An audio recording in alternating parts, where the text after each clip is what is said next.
And now, Mystery Theater.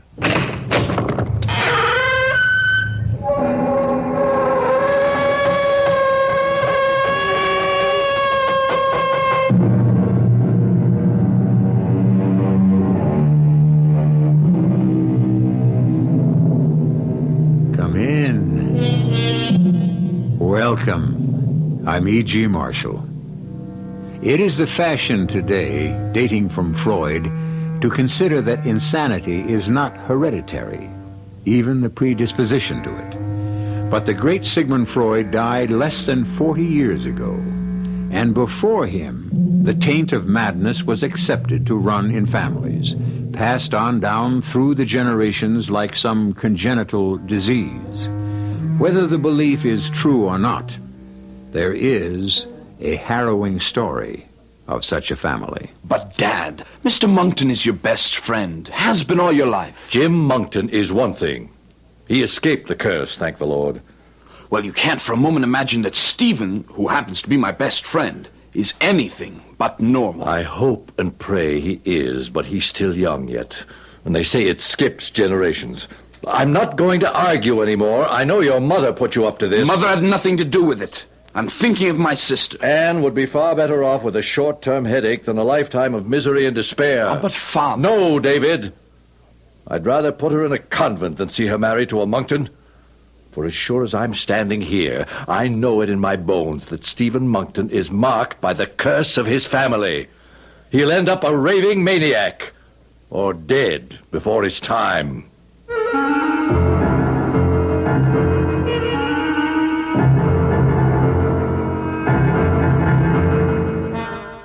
Our mystery drama, Mad Monkton, was especially adapted from the Wilkie Collins classic For the Mystery Theater by Ian Martin and stars Christopher Tabori.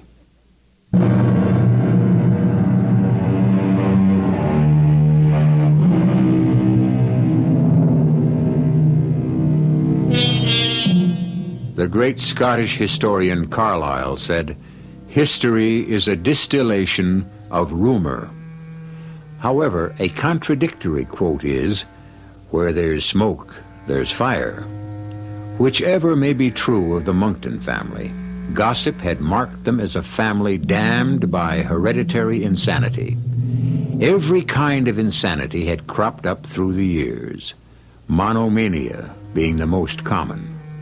The world of the Monkton family shrank to almost nobody, except for the Elmsleys, friends and neighbors.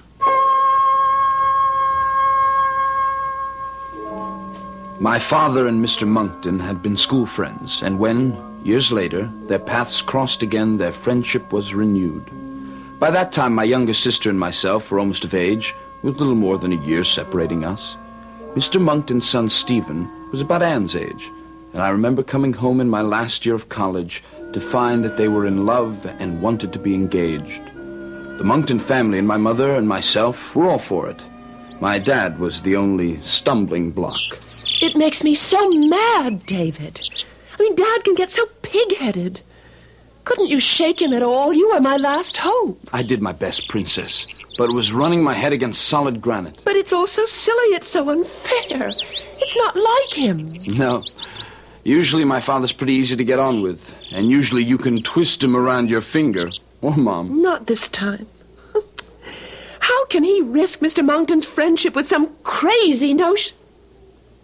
What made me use that word? Princess. What? You know, I know how much Dad loves you and wants your happiness. It's hard to see him being so set against this, except... Except what? Well, I mean, Dad is a doctor. He has a lot of special knowledge none of the rest of us have. Maybe... David Elmsley? Do you dare to stand out here in our garden and suggest in front of God and everybody that your best friend is... All right, hold it. Just let's get a couple of things straight. First of all, you're my first interest in this. Second, sure, Stephen is a friend, but not my best one. I'm away at college most of the time, except summers like this. So you're against me, too? No, I'm not. For all I can see, Stephen's a darn nice guy. But if Dad knows something, I mean... If there is some kind of disease we don't understand about... All I know is I love Stephen and I'm going to marry him even if I have to run away with him. You can't do that. You're both underage. We can wait. It's not that long. And once we both get to be of age, we'll be married even though it's over Dad's dead body. Poor Anne. She was going to regret those words. But before that, she was going to have more immediate regrets. For as soon as my father refused to give his consent to the engagement, and naturally was forced to reveal his reason for it, Monkton Abbey was closed to our family forever, and Stephen forbidden to go near any of us. Anne was beside herself, till I worked out a little subterfuge. I returned to college and wrote my father that I was having a series of strange headaches, which brought him post-haste to diagnose them. So while he was away, my mother could arrange to let the two lovebirds meet. David was an angel and got Dad out of the way for a day or two. Now, Stephen, what are we going to do? Well, wait till you're 21, and then I'm going to carry you off like a knight in the old stories of Daring Do. If your father will let you. I'll be 21 in less than 4 months. There's nothing he can do to stop me. Nothing either of them can do. But would he try? I don't know. He's awfully angry with your father, and he can be just as stubborn. That damn legend, you know? It bothers him, and Dr. Elmsley hit him right where it hurts the most. In his pride. But what started it all? Heaven knows. The things I've heard I won't shock you by repeating, but there's no proof for any of it. It all started so long ago. And it never would have amounted to anything, I suppose, if people weren't so jealous. Because your family's always been so rich and powerful. Something like that. Lord knows there's enough money. We're rolling in it. We can live like whatever we please, wherever we please when I come into it. Unless your father's still angry enough to cut you off. Well, who would he leave it to? There's only Uncle Alfred left. He's off in Europe somewhere and rich enough in his own right. What's he like? Ooh, a monster. My esteemed uncle is enough to give the whole family a bad name just by himself. I've only seen him twice. I honestly think he is so completely evil, my father pays him off to keep him out of the country. Let's not worry about Uncle Alfie. He's not any part of our problems. Prophetic words again. If poor Stephen could only have known, if any of us could have known the future when Anne wrote me of her meeting with Stephen. But we didn't. And if he had, this story might never have happened.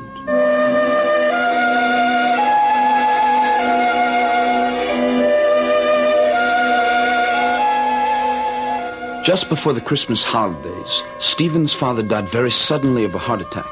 Immediately after the funeral, my father, claiming that a lingering bronchial infection was endangering my mother's life, moved the rest of our family to the south of Spain.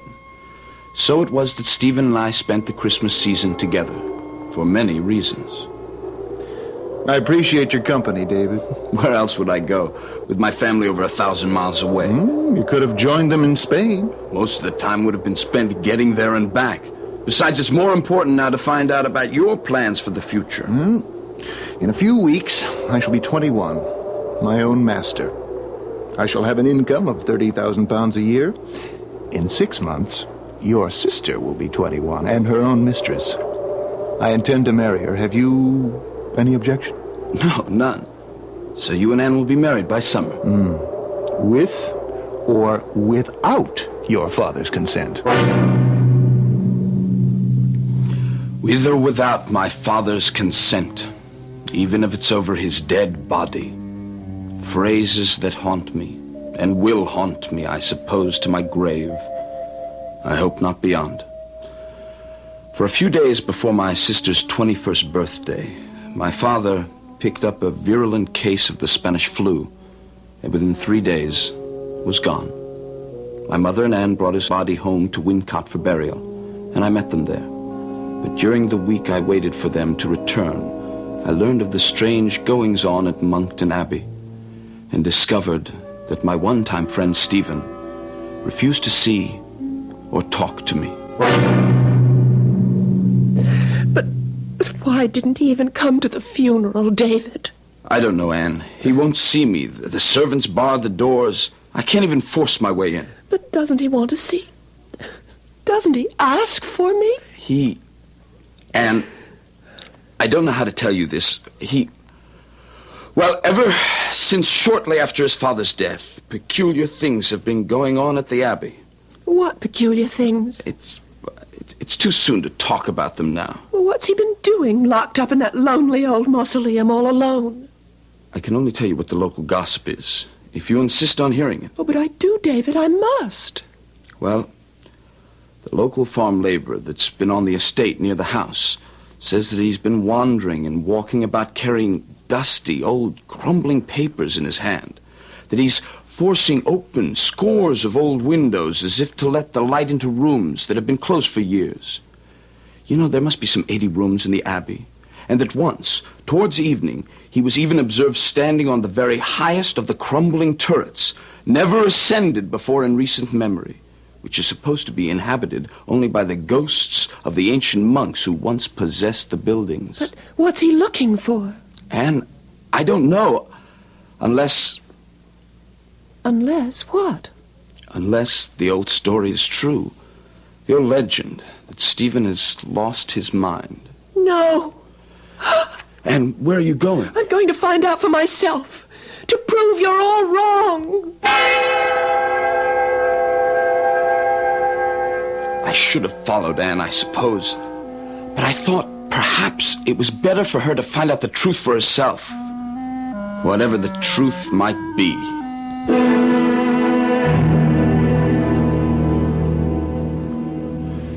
She came back later that evening, her face gray and haggard, but composed. I saw her ride up the drive and went down to the stable to help her dismount. Well, did you see Stephen? Yes.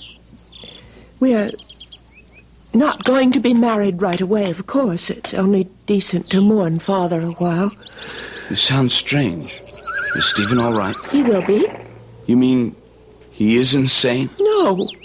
He has to go abroad for a few months to settle an affair of honor. And then he'll come back and we'll be married. Are you sure? I hope I am. And There's nothing more to be said, David. It's just going to take a little time. You must go back to college and finish, and by that time, then we'll see. It'll work out. It's got to work out.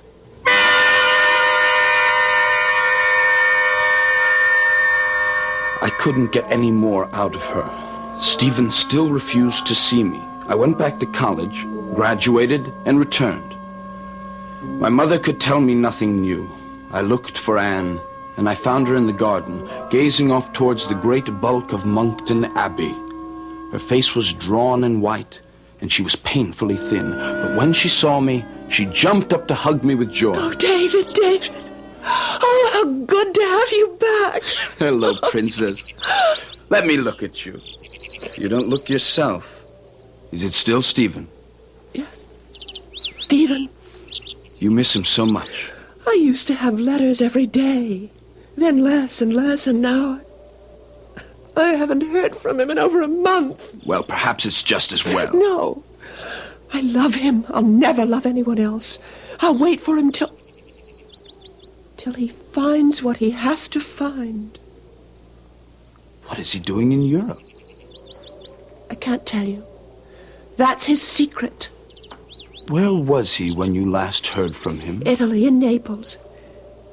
David, aren't you going to Europe? Yes. I've been planning to travel a bit before I settle down to the law. Then find him for me, please. I might as well start at Naples as any other place. Oh. My best language is Italian anyway. All right. If I find him, then what? Tell him I need him and I want him. I want him to come home and marry me. Tell him it doesn't matter, that we'll learn to live with this ghastly thing somehow. And that was the most I could get out of my sister, whatever this ghastly thing was. So I went to Naples, and as chance would have it, my first day there, I had news of Stephen. I ran into Chip Travers, an old friend from school, now with the embassy. We had lunch together, and I asked about Stephen. Heard of him? My dear Elmsley, we can't even comb him out of our hair. What do you mean? Well, the man has an obsession. A sick one, I might add. Frankly, I'd say that old Monkton has gone round the bend. He's as mad as a hatter.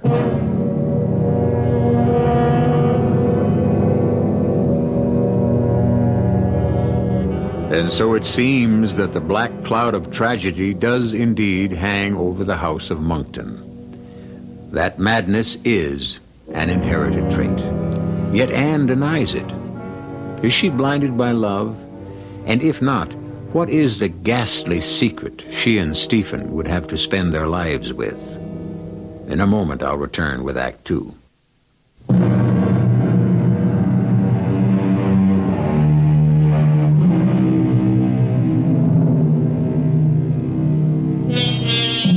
Monomania, an insanity in which the psychotic thinking is confined to one idea or group of ideas. Dictionary definition.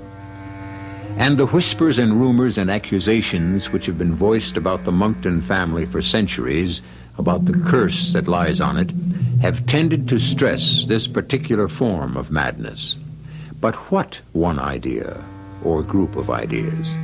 What is the dread obsession that has seized his forebears and apparently has reached into modern times to fester now in Stephen Monkton's brain? Why do you say that? And why should he be bothering the embassy? Well, you know he had an uncle, a pretty bad lot. He's been traveling around Europe for years. Yes, Alfred Monkton. That's our boy. Apparently, one of his past misdeeds caught up with him, and he got himself shot in a duel somewhere in Italy. News of it reached Stephen, and he arrived here a few weeks ago. But since then has been pestering the living daylights out of us, the police, all the authorities. To have some action taken against the man who killed his uncle? Oh, Lord, no. The police are trying to follow that up. Naturally, since under present law it constitutes murder. The opponent and the seconds disappeared into thin air. But Monkton, by all evidence, doesn't give a hang about them. All he wants is his uncle's body. Is that so impossible? Probably. I don't understand. Look, we only heard of this duel from a French journal some weeks after it happened. Monkton's second died and left some papers constituting a partial confession. But the one vital thing not included was where the duel was fought. So nobody knows where Alfred Monkton was buried. Or if he was buried at all.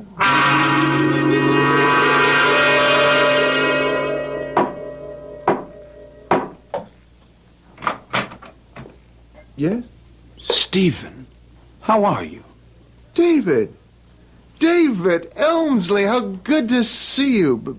But you're not alone. Of course I am. Who would be? Oh, if you mean Anne. No, I'm sorry. She isn't here. No, I didn't mean Anne. Come in. Come in. Thank you. Sit down. Sit down. There, by the reading lamp, by the fire. You must tell me all about home and Anne. As I crossed the shadowed room, lit only by the one lamp, my spine was still cold from that peculiar moment at the door, the moment when Stephen, at first so obviously glad to see me, had let his eyes wander for a moment and stay fixed at a spot over my shoulder, as though someone stood there, behind me, watching, waiting, for what? David, what brings you here to Naples? Oh, part touring the continent, part a promise to Anne. You haven't written her in a long time. No. She's pretty heartbroken, Stephen. No more than I haven't written because for all my searchings, I've nothing to report. She sent you a message, Stephen. Oh. May I see it? Well, it's a verbal one. She was afraid her letters were going astray. What's the message? She said, tell him I need him, And I want him. Tell him to come home and marry me. Tell him it doesn't matter. We'll learn to live with this ghastly thing somehow. Yeah. She still believes. What? That I'm not mad. I don't quite know what you mean. Well, sometimes I begin to wonder myself. Stephen, what is it you're looking at over my shoulder? There's nothing there. There's nothing that you can see. But, since you're here, since Anne sent you, you have a right to know. Only, before I tell you... No, don't leave your chair. I want to make an alteration. Do you mind sitting in a strong light? No, it's quite dark in here anyway. Well, then just wait a moment. I won't pretend I was, well, what's the word? Uneasy? Shaken? Or to be totally candid, frightened. Especially as I watched my friend's preparation with the extra light. The wild glitter of his eyes and the dark shadows beneath them. From an adjoining room, he brought a large reading lamp, then 2 candles from a table and 2 more from the mantel, placing them between us. His hand trembled so much, I had to light them for him, and at his direction take the shade off the reading lamp. At last he seemed satisfied, and we sat down. He started his story without hesitation. Has Anne told you anything of why our marriage is delayed, why I'm here? No? I came here to find the body of my Uncle Alfred. Yes, I know that much, and the duel, and that no one knows where it took place. Who told you that? Chip Travers, an attaché at the embassy. He said something about your uncle's second having made a confession. Oh, yes. His name was Foulon. He died in Paris 2 days before I located him. The confession he left failed to tell us where the duel had taken place. Yes, but he must have given you some idea. Oh, if only he had.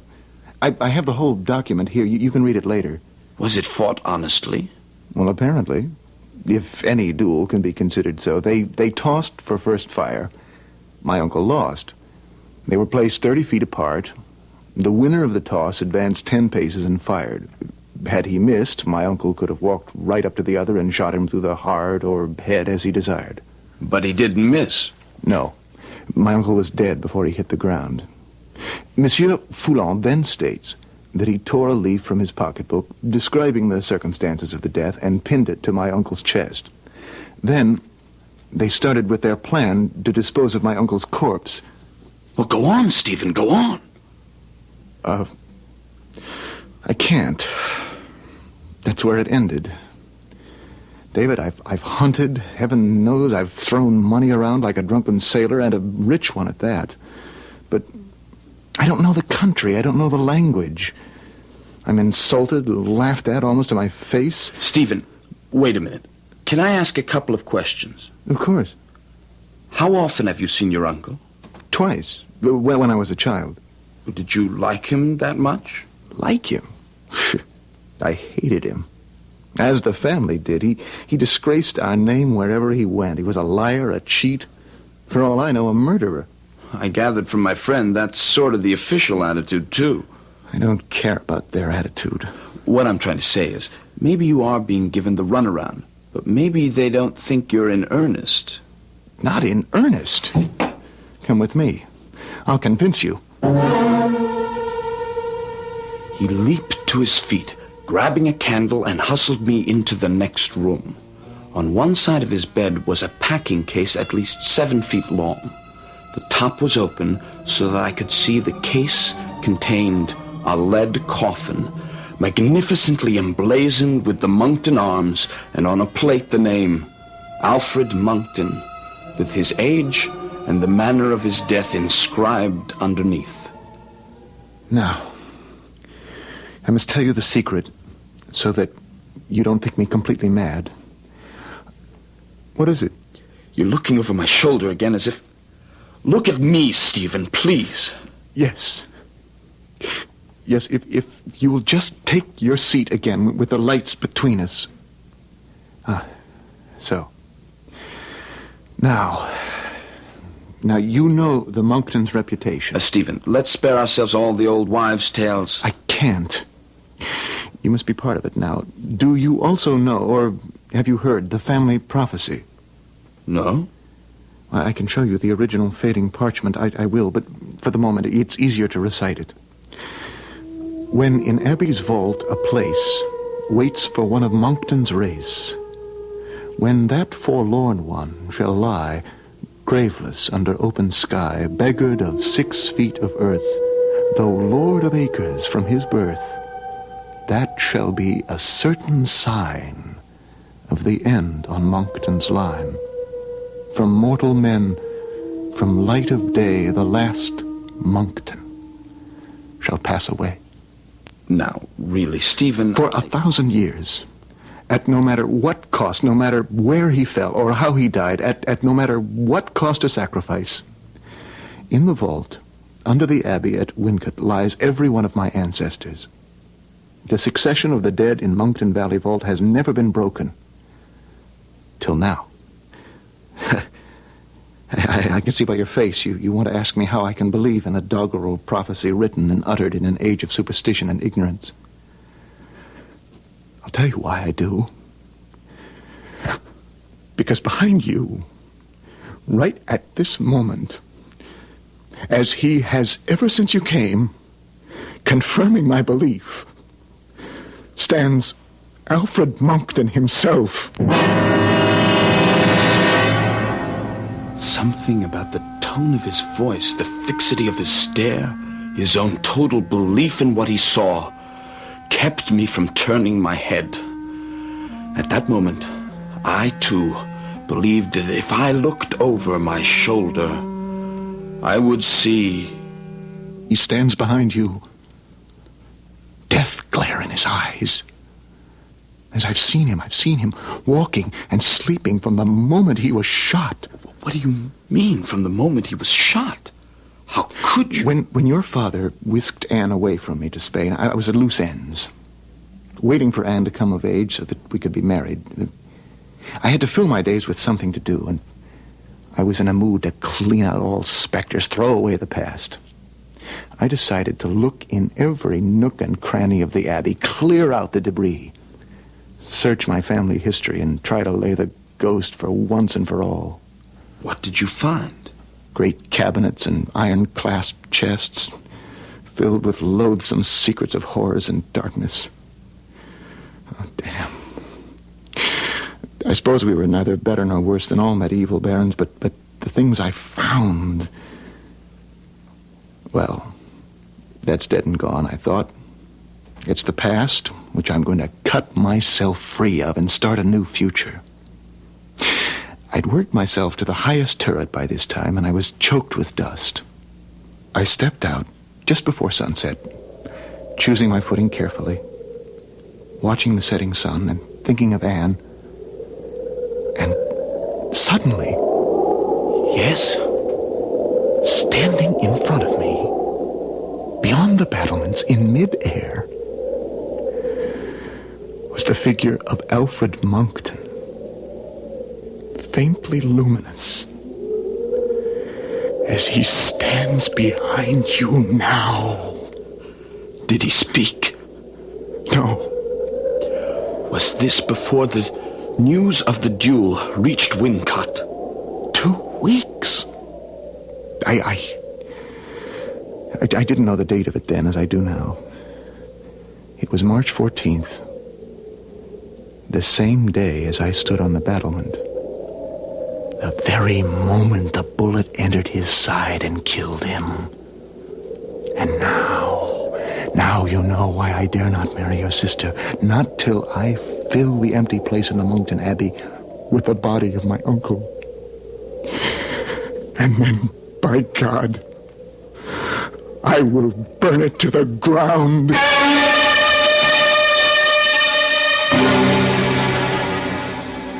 So now we know what the monomania of Stephen Monkton's is.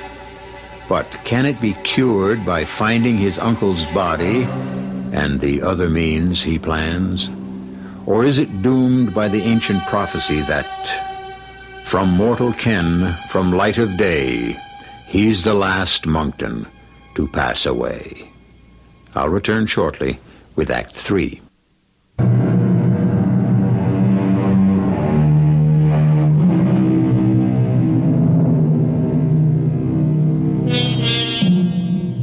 Poor David Elmsley, caught between his desire for his sister's happiness and a friend who held it in his hand, but suffered from what seemed to be a hereditary and incurable malady. But was it incurable? Was it only an aberration which could be disposed of by the simple means of finding an errant corpse? After I left Stephen that night, I sat and thought long and hard. I knew Stephen could no longer go this alone. Besides, while I could not believe the phantom, I was intrigued by the story of the duel and the missing corpse. I read all the papers Stephen had given me carefully before going to bed. By the next morning, I had seen Chip, the police, and all the authorities concerned, and made my decision. David, I thought you deserted me. Quite the contrary. We have plans to make and a journey to take. Well, what is it you have in mind? First, here are your papers. I've talked with all the authorities. As you know, there's no language barrier for me, so I now know all that they have done. Nothing for all the money I've spent. Not true. Just misguided, I believe. Now look, the duel was arranged here in Naples 2 days before it took place. The police have concentrated on trying to find Count St. Lo, the other principal, and his second. So they have searched the road towards Rome. I agree with you that they were less than thorough. Where would you search? Since the route was so roundabout, and since they wanted to be out of the Neapolitan states, I think the duel was actually fought not far from here. All the rest was a blind to circle back. But where? I'm not clairvoyant, but I think we ought to start looking as close by as possible. You're right. I can feel it. We're going to find him and take him home, and at last this long nightmare will be over. Poor Stephen. He built his expectations so high. For 3 days we coursed the neighborhood without success. Each day his hope diminished. And traveling through that rough country, even by mule, I was beginning to realize how few physical resources my poor friend had left. So on the 4th day, I went alone. There was a pitiless sun that day, and I gradually ascended into a deeper woods over the stony ground. By the time my watch suggested my return, I suddenly came out of the thick greenery and saw before me an ancient monastery, halfway crumbling into ruins. On my way to it, I was oppressed by an overbearing odor, a smell that suggested only one thing to me. I turned my mule off the path to a building from which the odor came. It was closed, save for a jagged hole where the roof had broken in. By standing up in my stirrups, I could glimpse almost to the floor. The sight of horror grasped my gut. Stretched on a rude table supported by trestles was the decomposing body of what had once been a man. The sheet that had once covered it rotted away. Suppressing my desire to scream, I cleared my head with a pinch of snuff. Then I rode the mule down the hill to the monastery, and by its ancient gate pulled on the bell cord. What is it you please to want? I'm a traveler who... We live in a miserable place. We have nothing to show travelers here. I don't come to see anything except what I have already seen. Will you please come out, or must I force my way in? Are you alone? Yes, quite alone. No women with you? No, none. Then enter, by the grace of God. I have just seen a gruesome and horrible sight. In that outbuilding back there is the decomposing body of an unburied man. An ugly sight. Do you know about it? Everything. Everything. Some months ago, we are at our poor meal in the refectory, and we hear of a sudden bang. A gun. We thought it to be a hunter. But where did the sound come from? Oh, from the meadow beyond the trees. And that's all you heard? Patience. The old go slow. Let me see. Oh, yes. There was a ring at this gate. Oh, the devil of a ring. And the Father Superior said, "Go, brother, see who it is." I opened the door, and lying on the threshold was a man, dead, with black eyes open, staring to the sky's blood-soaked shirt. The same man who lies out there? The same. But why did you not give him a decent burial? I think I can answer that, sir. I am the Father Superior of this monastery. You may leave us, brother. I have been hoping and praying that the Lord would send you. Me? Yes. Are you not some relative of the deceased? Are you not seeking him? I myself am not a relative, but his nephew is nearby in Fundy. Yes, I was seeking him, but you still haven't answered my question. This piece of paper pinned to the man's chest when we found him. Do you read French?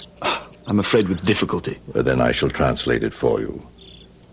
This paper is attached to the body of an Englishman, Mr. Alfred Monkton. He has been shot and killed fairly in a duel. Since we must fly to escape the law, the body is placed at the door of this monastery to receive burial at the hands of its inmates. It is signed only with the initial F. Of course, his second. But, Father, why haven't you buried him? The man is not of our faith.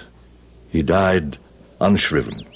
This is consecrated ground, and we are not, by the laws of our order, permitted to leave its confines. We did what we could. I had sent a missive to Rome by those who were bringing our food once a month, asking permission from my superiors to take what action they deemed right and sanctified. But as yet I have had no answer. Has this nephew papers to prove his relationship? Everything. To prove it beyond a doubt. Then I pray to you, my son. Bring him to take his uncle and bury him, so that he may be commended to God. The next 10 days were a fever of activity. I arranged to have embalmers with what chemical assistance was needed. Stephen wrote immediately to Anne, warning to expect him home, and that all was well. They would be married as soon as he returned and place the casket with his uncle in the vault. Only one small hitch seemed to halt our arrangements. There was no space on any merchant vessel leaving Naples. That was quickly solved by our chartering a stout little brig, and within a fortnight, Stephen, myself, and Uncle Alfred, casketed and boxed securely in his crate, were on our way home. But the end was not yet in sight. I can almost smell England. How much longer do you suppose? The captain says that's up to the wind. 2 days, 4 at most.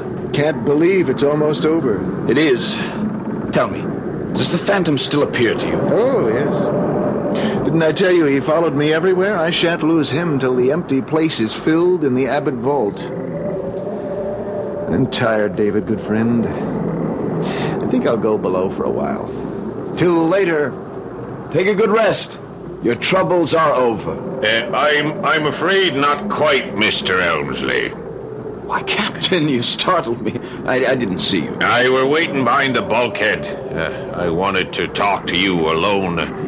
Mr. Elmsley, we have a serious problem. And yes, what is that? You see, there's a Maltese boy aboard, a bad sort. He's told the whole crew that the packing case in Mr. Monkton's cabin contains a dead body. Now, we're in for some rough weather. There's a squall almost on top of us. It'll give us a breather. But after it's over, you have 1 or 2 choices. Either tell the crew the boy is lying and I'll hand him up to the rope, or throw that packing case overboard if it does contain a body. And suppose I refuse both conditions? Then we'll have a mutiny on our hands, and either the box will go over, or I'll have to put in for the nearest. Well, there's no time to discuss that now. Get on below. You'll only be in the way here. I'd scarcely made it below deck when the squall hit us. The brig strained and groaned, and we could feel her whirl about. Then came a deafening crash, and a flood of water poured into the cabin. We were sent hurtling to one side, and could feel her suddenly settle that way. Mr. Monkton! Mr. Elmsley! She's broached too! Make your way to topside! We're abandoning ship! Come on, Stephen! No, not without him! Are you out of your mind? It takes 6 men to even budge that casket! You go, David! It no longer matters about me. I have no future if this coffin goes. I stay with this ship. If she sinks, I sink with her! I'm not going to allow you to kill yourself! You fool! No!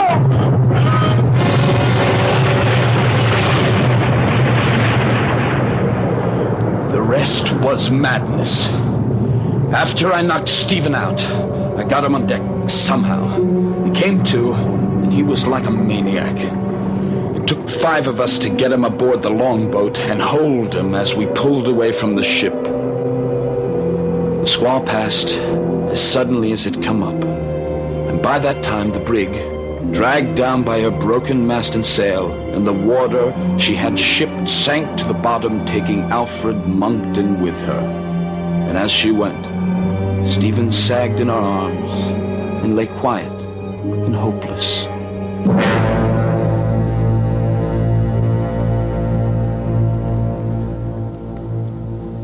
I'm sorry I'm too late, Anne. I didn't get your message in time. It doesn't matter, David.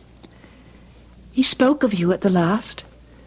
He was quite lucid about what a good friend you are and how hard you tried to save him. I'm glad he's gone. It's been a terrible year for you, Princess. Why you ever married him? I loved him. And he had to have someone to take care of him. Oh, he was quite mad. He was ill, that's all. He lies there, David. Next to the empty spot where Alfred Monkton's casket should lie. The prophecy fulfilled. Oh, no. No, Stephen was not the last of the Monktons. You see, I'm carrying his child. You must be mad, too. No. For someday he will fill the empty spot, and the nonsense will be gone forever. Our grandchildren could come out in the sun. The curse will be dead. And this family will at last escape from the heritage of being the mad Monktons.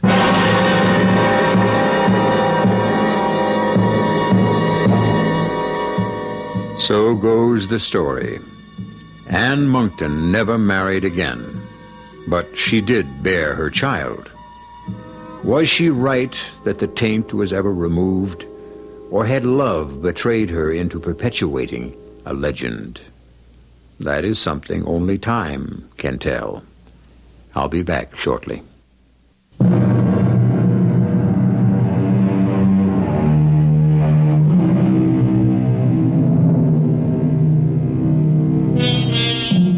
Just one addendum to our tale.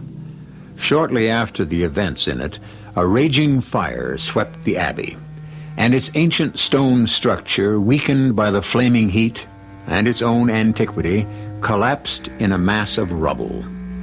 Fortunately, Mrs. Monkton and her young boy Stephen were away, visiting her brother, Mr. David Elmsley, and his wife in America, where David had gone to live.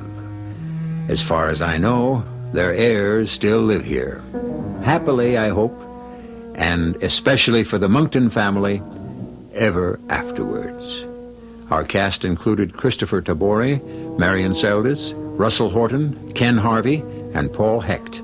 The entire production was under the direction of Hyman Brown. This is E.G. Marshall inviting you to return to our Mystery Theater for another adventure in the macabre. Until next time, pleasant dreams.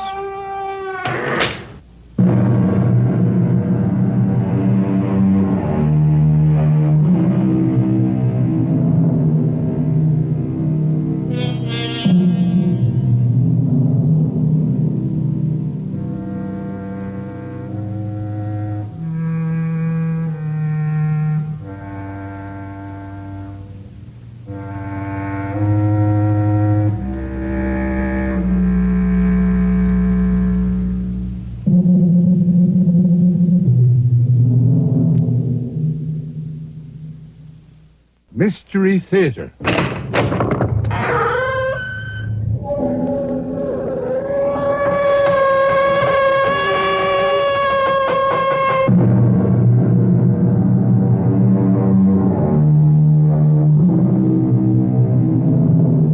Come in.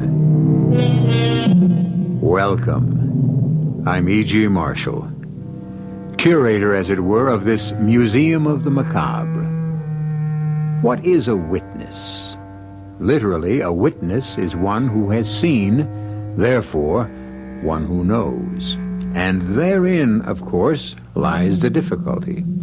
If our knowledge is based on what we have seen, how well may we trust the evidence of our eyes? This is a problem that confronts all of us every day. Reasonable people may solve it peaceably.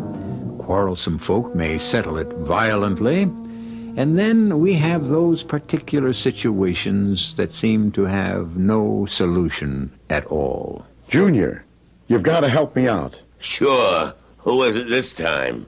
Mr. Hoffman. You got to take care of him.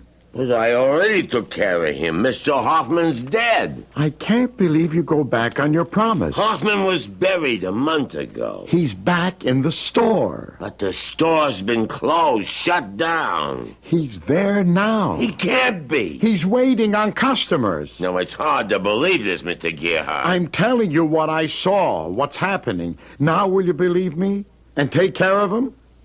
Yes, sir. The customer's always right.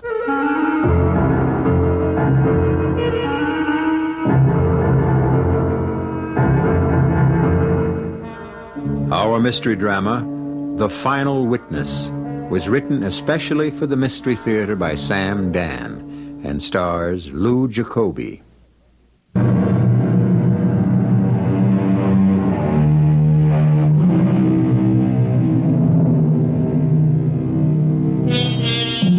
For many of us, life follows familiar, even routine pathways. Occasionally, we may be temporarily dislocated by a war or some natural or man-made disaster. But all in all, life takes on the rhythm and tempo of the oceans. After the most violent storm, the sea becomes quiet and the air is calm.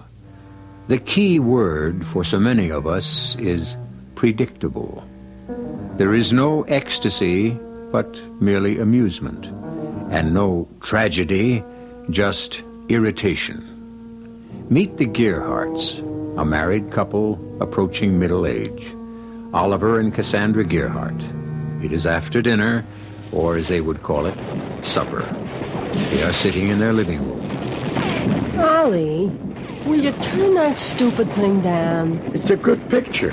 About World War II. How would you know? It's the third time I've seen it. I said turn it down. You got a kid that's trying to sleep. Right away, this guy's going to step on a landmine. Watch how they blow him up. I need a quart of milk. Here it comes now. Kapow!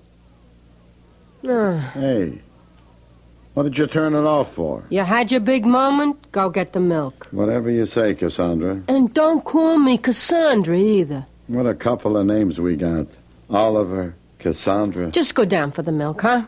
I hate it when people call me Ollie. On the other hand, you want to be called Cassie. Go down to South Main where they got a milk machine. But Hoffman is closer. Hoffman charges a nickel more. Is a nickel going to break us? A nickel here, a nickel there. Anyhow, you go to Hoffman's, you hang around for hours and chew the fat. Mr. Hoffman is an intelligent man. He's a funny duck. Besides, he's a foreigner. Everybody in this country is a foreigner. Except maybe the Indians. You know what I mean by a foreigner. Go get the milk. Okay, Cassandra. And don't call me Cassandra.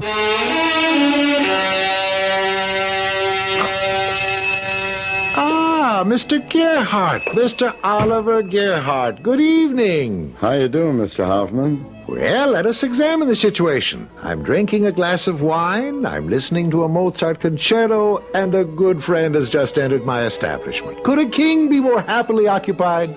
Let's see. What did I come in for? Oh, yeah. Oh, no. Only barbarians rush headlong into their business transactions. First, I must pour you a glass of wine, and we shall consider... Excuse me, my friend, while I tend to this gentleman. Yes, sir, may I, do something for you? Can you do something for me? Yes, sir. What may I do for you? Yeah, I heard you the first time, Pop. Now, what you and this other clown here can do for me is to put up your hands. It's a stick-up. You are a very bright person. Now, shut up. Young man, that revolver, please, it isn't at all necessary. Here, I'll open the cash register. See? And you just help yourself. You shut up. Here, take the money. I said shut up. Don't be nervous. I want to be nervous. I'll be nervous if I want to be. I'll be whatever I want to be. Just take the money. You don't have to kill anybody. I want to kill somebody. I'll kill somebody. I can do whatever I want to do. You know why? Please, young man, Now, you listen. shut up. I'm talking. Never interrupt me when I'm talking. I'm the boss. What I say goes. I can do whatever I want because I'm holding this. And you know what this is? Don't interrupt me. It's a Sanford Valentine special 45 caliber revolver. Son, you can have all Don't the... interrupt me again. I'm the boss. Now look at me, the two of you. You know who I am? I'm God. And right now I can strike you dead. Here's the money. I told you not to interrupt. You will never interrupt me again. Never. Never. Never.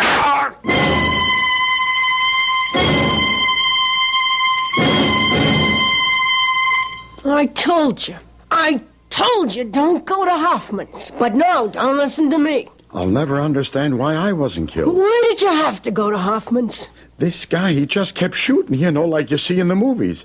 I don't know if he was aiming at me or not. But poor old Mr. Hoffman, he's dead. I kept telling you not to go. The cops come in. This detective says to me, "Can you describe him, Mr. Gerhardt?" Well, did you? Well, sure, to a T. Oh, that was smart. That was brilliant. If there's a stupid thing that needs doing, you can always be trusted to do it. What did I do that was stupid? You shut your mouth off. All I did was describe the guy. All you did was stick your neck out. I was there. I saw the guy. Am I supposed to say I don't remember what he looked like? Yeah, that's what you're supposed to say. How can I say that? You were scared to death. You were in a state of shock. The whole thing, it's gone from your mind. What's the matter with you, Cassandra? What's the matter with you? You got a wife, a family. And this killer, he could have friends. Maybe they won't like the idea that you want to identify him. Do I have to spell it out? Well... Something's not your business. You don't get involved. What kind of a country would it be if everybody was like you? If everybody minded their business like me, we'd be a lot better off.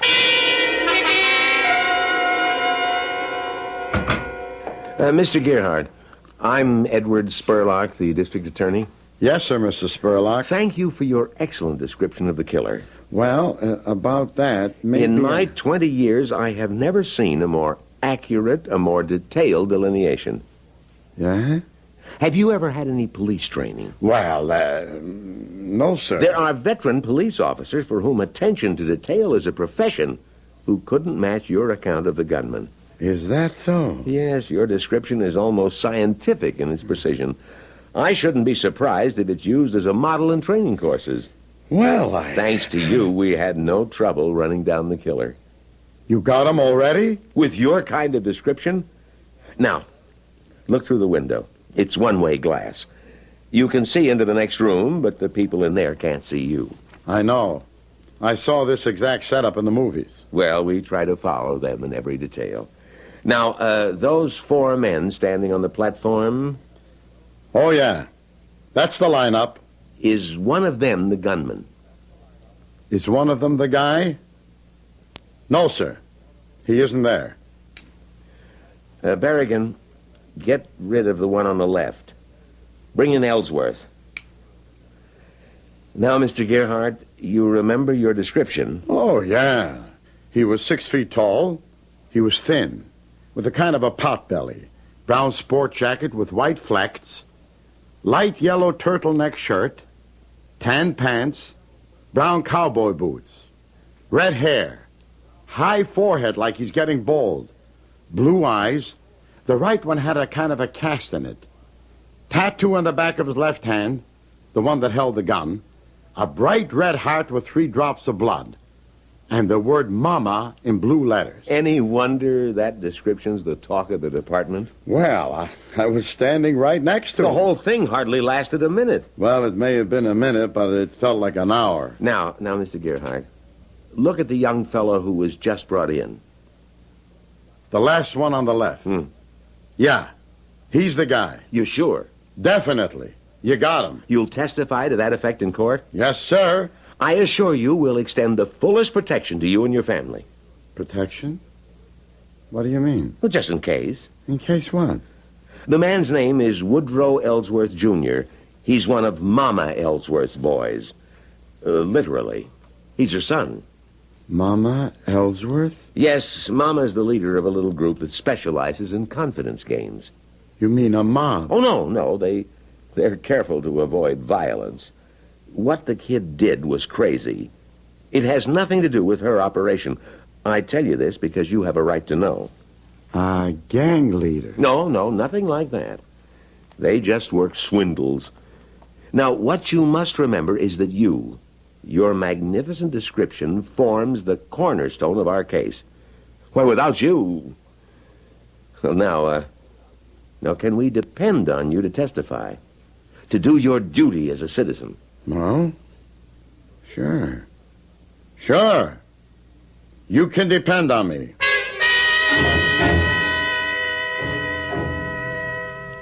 It's my duty as a citizen, Cassandra. How about your duty as a husband and a father? Hey, it's almost time for the 11 o'clock news. Who cares? I'm on it. Can you imagine? Me on the news.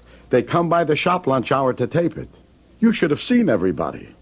I mean, even Mr. Perkins. He was impressed. Oh, sure. For the first time in my life, I felt I was somebody. Oliver, if Hoffman was someone we knew, like a friend of ours. I knew him. He was a friend of mine. He was such a weird guy. What do you mean weird?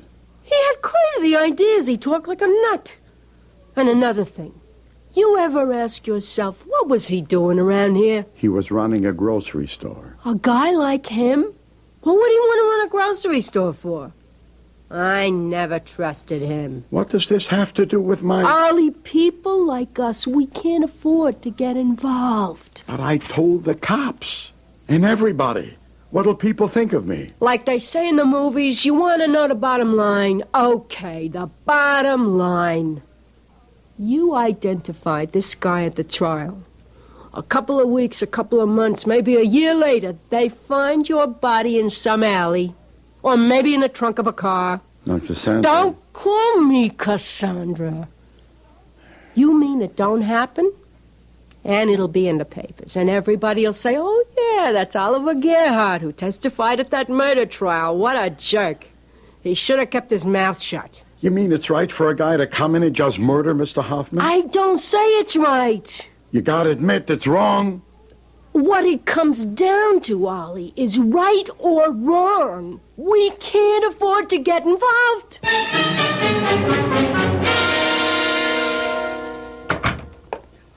Rocky, what a pleasant surprise. My boss sent me over, Mama. Professional courtesy. Oh, well, I'm deeply touched, Rocky. My boss wants to know if there's anything he can do for you in this hour of your, what was the word he used? Tribulation? Yeah, I don't know. That sounds like a good one, though. My boss is very unhappy about your son, Junior. Oh, yes. I was afraid it might come to something like this. And I tried so hard to raise him properly. Yeah, kids today. There's not a thing you can do with them. Yeah. You're telling me. The truth is, your outfit ain't geared for conditions like these. I mean, you ain't got a halfway decent button man in your whole entire organization. Oh, that's true. But we specialize in other aspects. Yeah, my boss understands. This witness the DA's got, this clown, Oliver Gerhardt, he don't have to be no problem at all. He can disappear. Oh, Rocky. Well, thank your boss for me. Well, off the record, it ain't just a favor for you. This could make pigeons everywhere think before they sing. The boss used a great word he said would be... therapeutic? Yeah, something like that. Uh-huh. All you gotta do is give a nod. Well, you tell that dear, kind man I'm eternally in his debt. And I may accept his offer, but only as a last resort. Well, there ain't no last resort. How are you going to keep this Fink from getting on the stand? Oh, but I want him to get on that stand, Rocky. Mama, he gets on that stand, and Junior's lost forever. No. No, if Mr. Oliver Gerhardt gets on that stand in the proper manner, Junior is saved forever.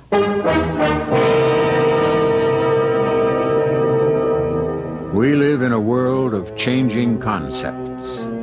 Even the last bastion is crumbling. Motherhood. Mama is breaking out all over. Out of the kitchen, away from the apple pie. But this is neither new nor unique.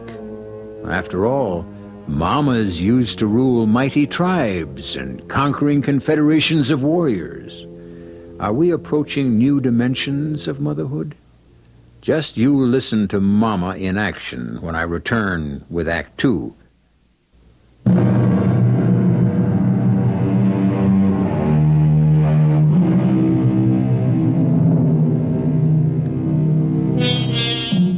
It isn't easy. It was never easy to be a witness for the truth. As a group, people who bore such witness found their reward in personal satisfaction, because other rewards have traditionally been quite scanty, to say the least. Indeed, speaking out for the truth can be one of the most hazardous and least remunerative of all occupations.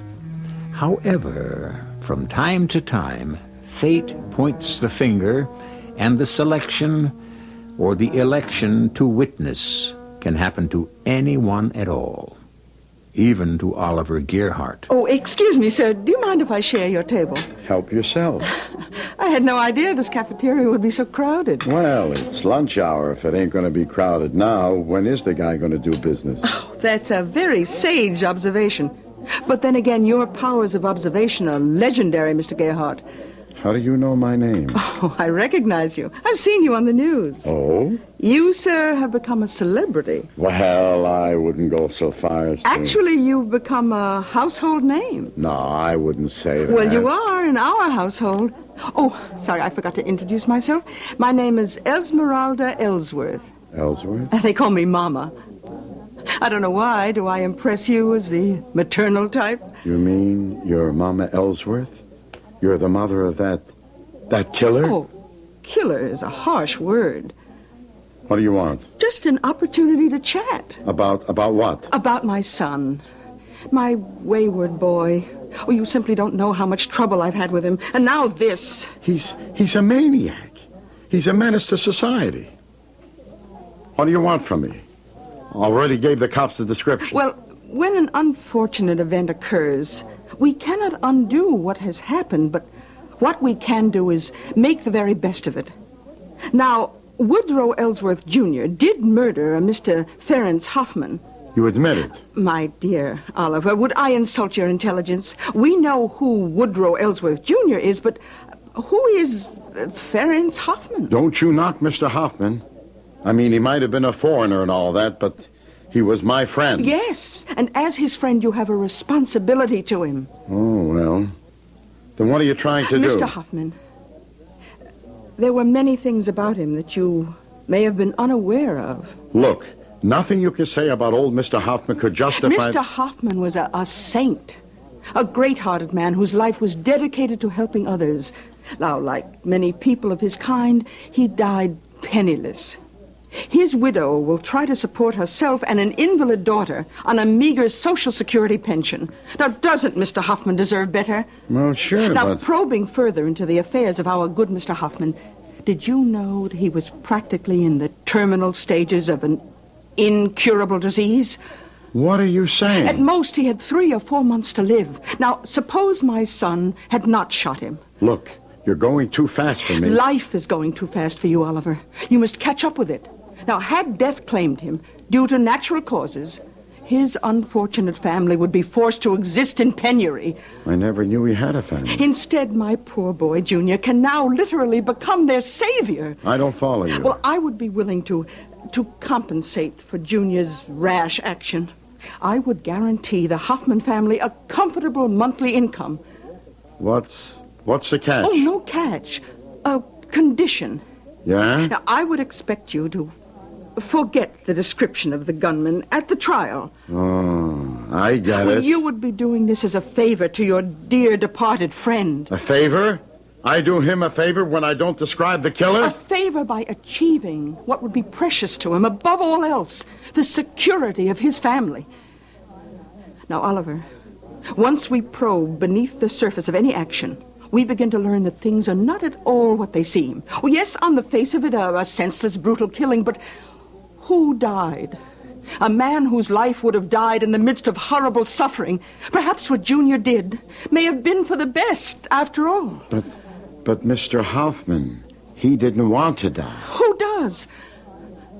Oliver. She forgives him. She forgives Junior. Who? Mrs. Hoffman. I've spoken to her. She says there has been misery enough. Huh? Well, what do you want me to do? But before you do anything, just talk to Mrs. Hoffman.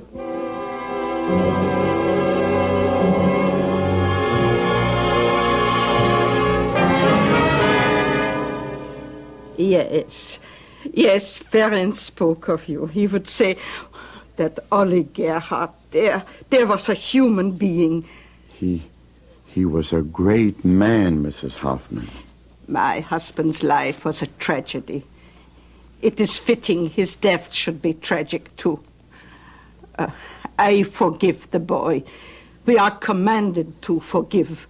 Yeah, but... I have a daughter. My poor Magda, so ill. She needs so much help. And the lawyer looked at the paper Mrs. Ellsworth wants me to sign. It is so generous. Well, look, I feel pretty bad. I gave my promise to the DA. Oh, it is so painful for all of us. We must not delve further. If I can forgive him for taking Ferenc's life, can you not also forgive him for sparing yours? Look, I'll go to the DA. I'll tell him. I might have made a mistake. Oh, no. But I thought you... No, you must not tell anyone. Not until the district attorney places you on the stand and asks you directly.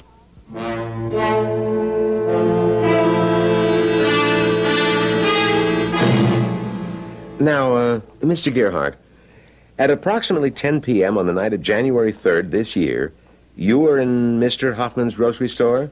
I was. The door opened, a man entered. He held a .45 caliber Sanford Valentine special revolver with which he shot Mr. Hoffman dead. Is that what happened? Yes. Now that man who wantonly killed poor Mr. Hoffman, did you see him? Yes. You got a good detailed look? Yes. You could identify that man if you saw him again? Yes. Beyond all shadow of a doubt? Yes. The defendant in this trial, who was sitting at the table, is he that man? No. Mr. Gerhardt? No. But you positively identified that man. I was wrong. I made a mistake. Oliver, I gotta talk to you. Where's the money? What money? The money you took to forget what the killer looked like. What are you saying? I'm only saying what everybody else is saying. Yeah, that's what everybody keeps saying, all right, But what? it ain't true. You had the identification down cold. What made you change your mind? Oliver, you were paid off. How much did you get? I didn't get anything. Do you expect me to believe that? Yes. Then you're a fool. You're the one. You're the one who kept saying, don't get involved, don't identify him, think of the safety of your family. You also had a duty as a citizen. Now you're hopping on that bandwagon. What bandwagon? Before the trial, you were saying to me, Ollie, you're crazy. They're going to fish your carcass out of the river. What are you getting mixed up in it for? Okay, so I backed off. And now everybody said, on account of guys like you, crime's going to take over the country. How much did they pay you to keep your mouth shut? That's what I want to know. How much? Nothing. I told you. Nothing. Then why did you do it? Okay. Somebody has to believe me. Somebody should know why I did it. And it wasn't for any money. What was it for? Come on. I'll show you.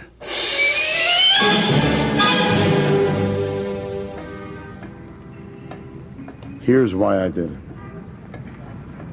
For a poor old lady and a crippled kid. Here's the address.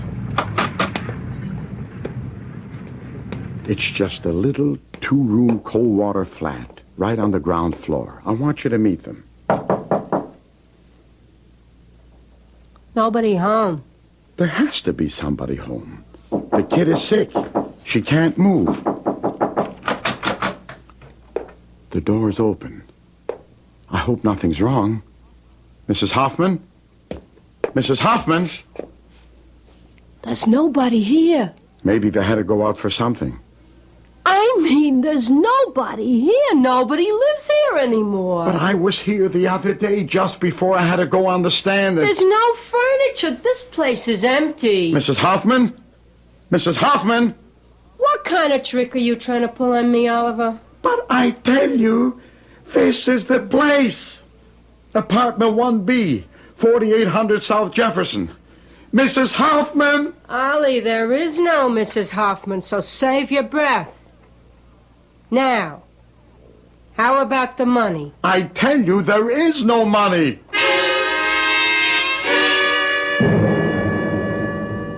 Mr. Gerhardt, so kind of you to come calling. Listen, Mrs. Ellsworth. Everybody thinks I took money to forget what the killer looked like.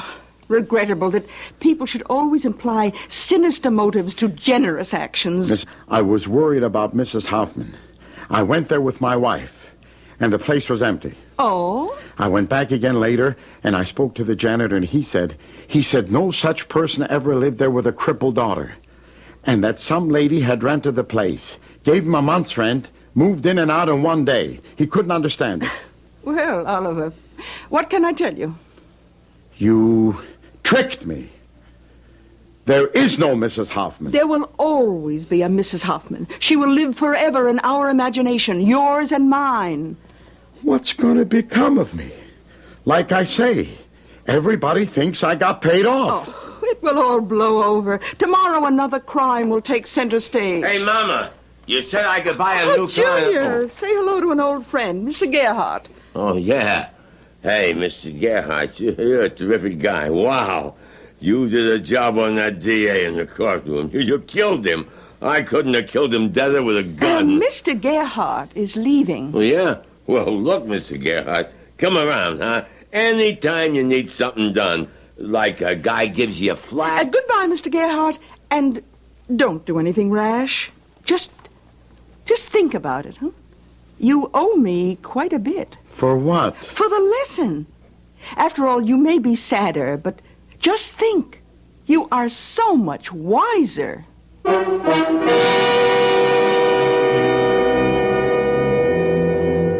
Sadder, but wiser. A pity that many of us must know sadness before we may acquire wisdom. I wish I could say that we have seen the end of poor Oliver Gerhardt's troubles. However, I am compelled to report that they have scarcely begun, as you will see when I return shortly with Act 3.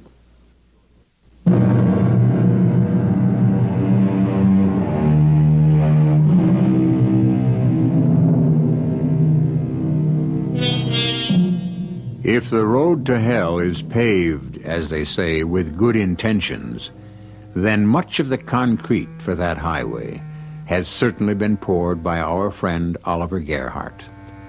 A brutal killer has gone free, cleared forever of a vicious, wanton murder, simply because of Oliver's refusal to identify him. But Oliver was convinced he was performing a noble act. However, a cynical world has other ideas, including Oliver's loving wife. Who is she? Who's who? The other woman. What other woman?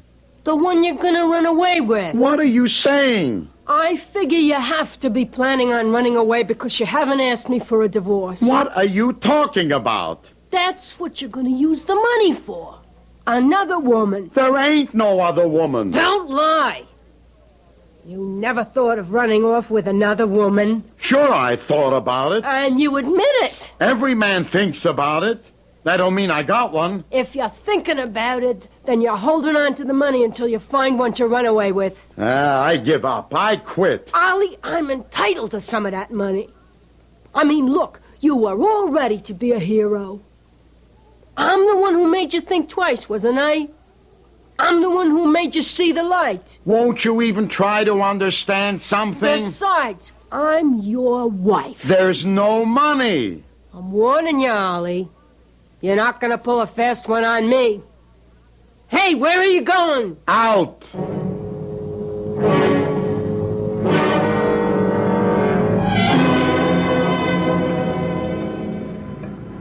Good evening, Mr. Gerhardt. Good evening, Mr. Gerhardt. No, it ain't you. Good evening, It Mr. can't Gerhardt. be you. You're dead. You're dead, Mr. Hoffman. Aren't we still friends, Mr. Gerhardt?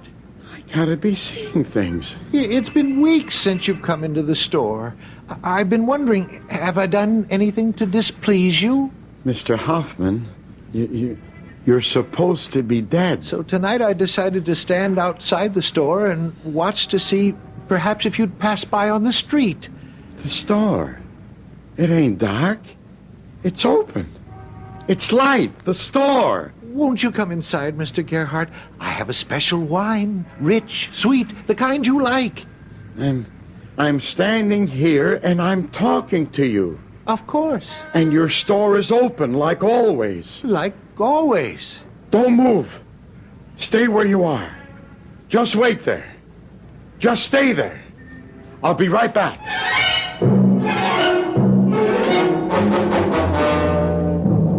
What do you mean, dragging me out on the street this hour of the night? I saw him. Oh, sure. I saw him. I spoke to him. Like you saw and spoke to his wife. I'm not crazy.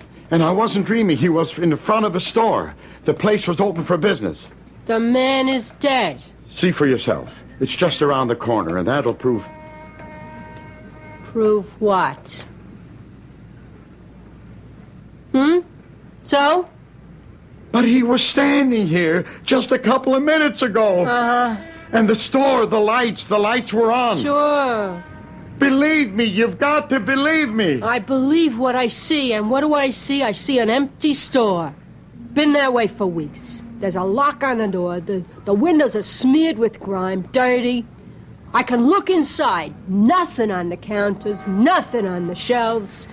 No, Ollie, there is nothing and nobody. But I tell you, he was standing... No, let me tell you.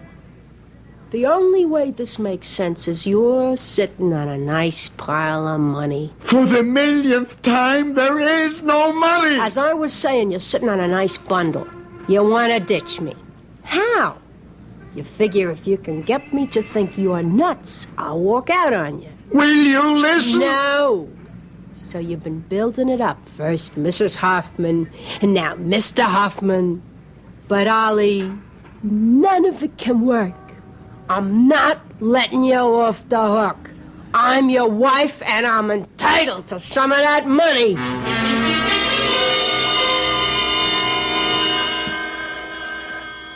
Holly? What? The phone. The phone? Can't you hear the phone? Who would be calling me at this hour of the night? You better answer it. Hello? Mr. Gerhardt? Yeah? Good evening. This is... No! Well, I'm sorry if I'm calling so late, but you must forgive me. I'm an old man and very lonely, and I do miss our interesting talks. Who is it? It's him. It's Hoffman. You're crazy. It's Hoffman. It's you, Mr. Hoffman, ain't it? But of course, who else would it be? Get me off the hook, will you? Tell my wife. Tell her. Here, Cassandra, you talk to him. Hello? Hello? There's no one there. I just spoke to him. There's no one on the phone. Now look, I know what I heard. I know what I heard, too. I heard nothing. I ain't crazy. It won't work. I mean, you get somebody to ring the number 3, 4 o'clock in the morning so you can answer it and put on this act. It's not an act. Who'd you get to dial the number, your girlfriend? I don't have a girlfriend. Ollie, what's wrong with you? There's nothing wrong with me. I mean, you were never like this about money before. The only thing I can figure is it's so much money it must have turned your head. But, what's the use?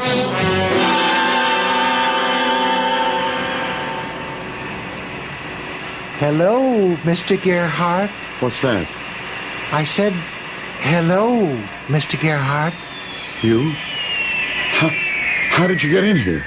You really don't know a man until you see him engaged in his profession, don't you think? Look, nobody's supposed to be in here unless he's authorized personnel. You're a machinist, a skilled craftsman. Mr. Hoffman, are you standing here? You see me. You speak to me. But why? You're supposed to be dead.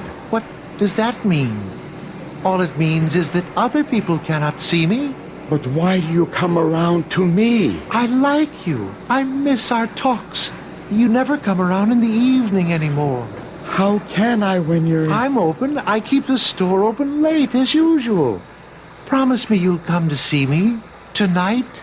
Well, I do miss our little talks. Promise? Yeah, I promise.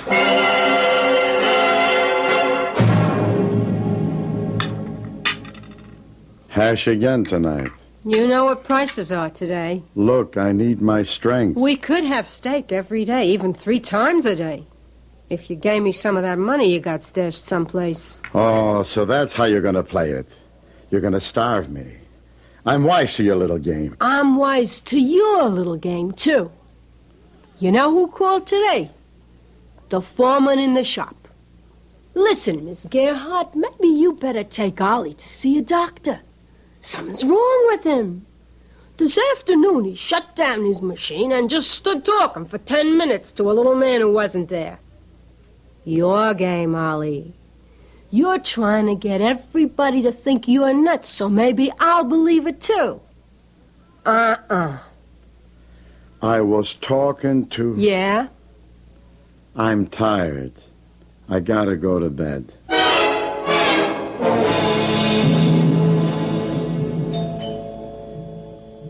Ollie? It's the door. Somebody's at the door. Huh? I said somebody's at the door, and it's after midnight.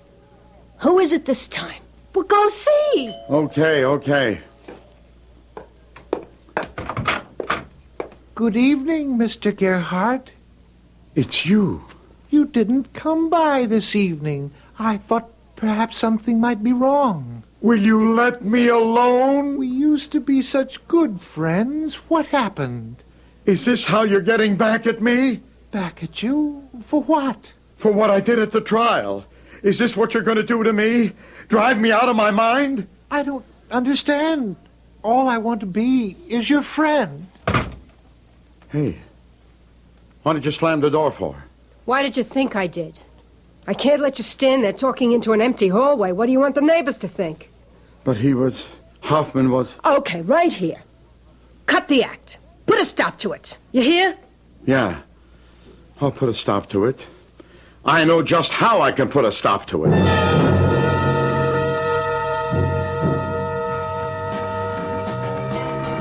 Hello, Junior. Hey, it's Mr. Gerhardt.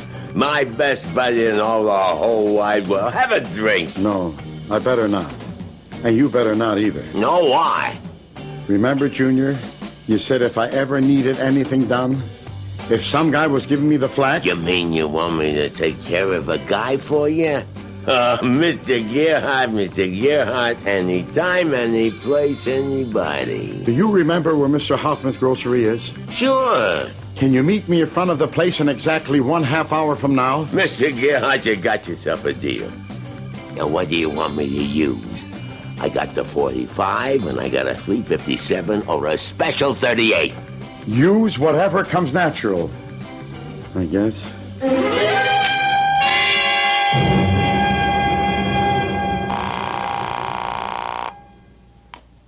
Hello? Is this the district attorney? Yes, this is Mr. Spurlock. Who are you? I want to report there's going to be a murder at exactly 10:30. Wait, you sound familiar. And this time you can get him. Get who? The killer.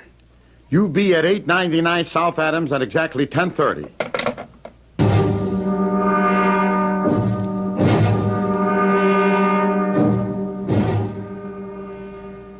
Hello, Junior. Hey, Mr. Gerhardt. Here I am, right on time. Who do I knock off? Mr. Hoffman. Mr. Hoffman? But I already... I know. But could you do it again? Look, Mr. Gerhardt... See him? He's in the store. Which store? Right here. His grocery store. Don't you see him? He's standing there behind the counter. But the store is... It's dark, empty. There ain't nobody standing there. Sure. There he is. See? He's waving at us. Shoot him. You promised me you'd take care of... Yeah, but Mr. Shoot him. He's driving me out of my mind. Shoot him. You don't even have to go inside. Just shoot through the window. See him? Yeah. Now, he's standing in the doorway. Right in front of you. Shoot him. Okay, it's your party. You got him. You got him. Hey, what is it? The cops. All right, what's going on? Over here. The killer. He's over here. Mr. Gerhardt, you're setting me up. Why, you did it. I'll kill you. Hold fire! Hold in! He can't go any place. Mr. Gerhardt. Mr. Gerhardt. He killed Mr. Hoffman. You saw it happen yourself. Mr. Hoffman was standing in the doorway, and you saw how he just shot Mr. Hoffman.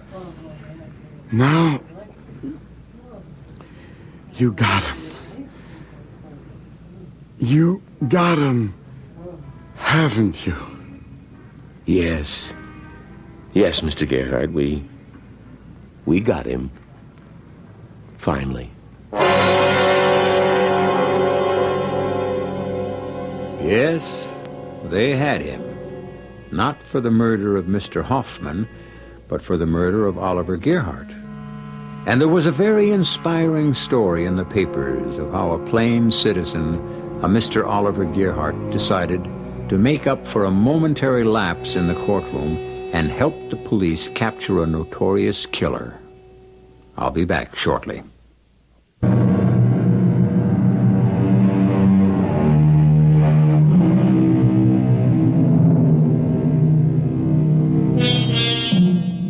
It's easy to condemn poor Oliver Gerhardt, and yet how many people step fearlessly forward to perform the duties of citizenship in the face of danger? How easy it is to look the other way, and how many millions have done it, and still do it. For it is said, we turn away from our fellow man because, too often, when we look at his face, we see our own. Our cast included Lou Jacoby, Joan Loring, Bryna Rayburn, Robert Maxwell, and Leon Janney. The entire production was under the direction of Hyman Brown.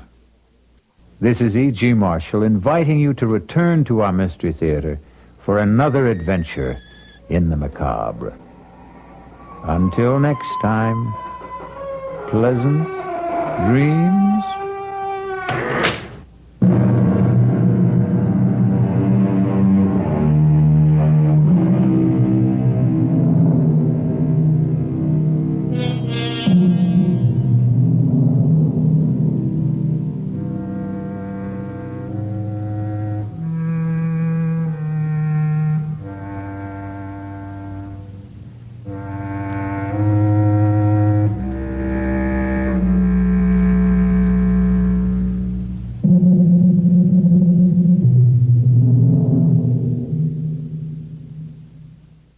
And now, Mystery Theater.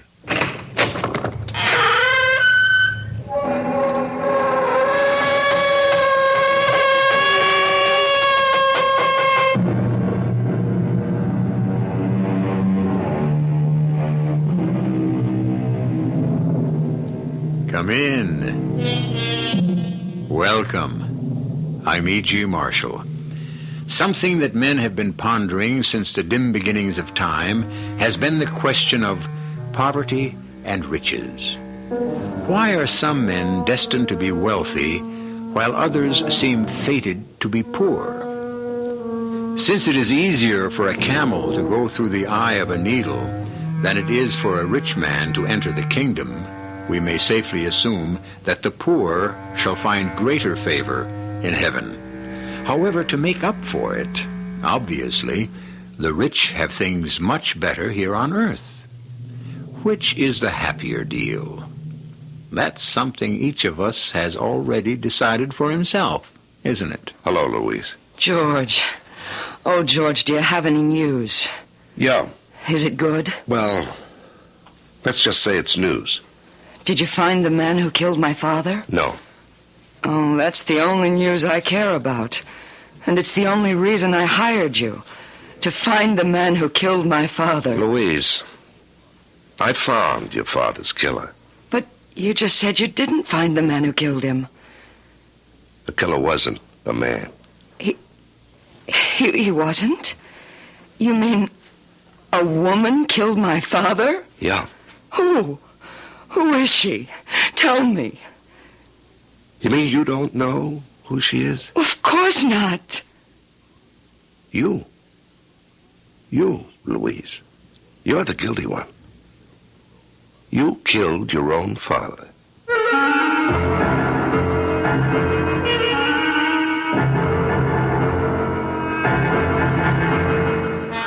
Our mystery drama, The Paradise of the Devil, was written especially for the Mystery Theater by Sam Dan and stars Larry Haynes.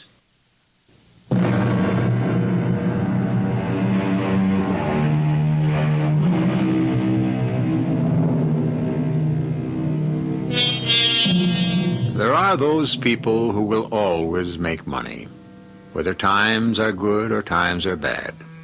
Whatever they touch always seems to turn to gold. On the other hand, we have those people whose timing is always disastrous. Nothing works. Whatever they touch shrinks and shrivels, declines and dwindles.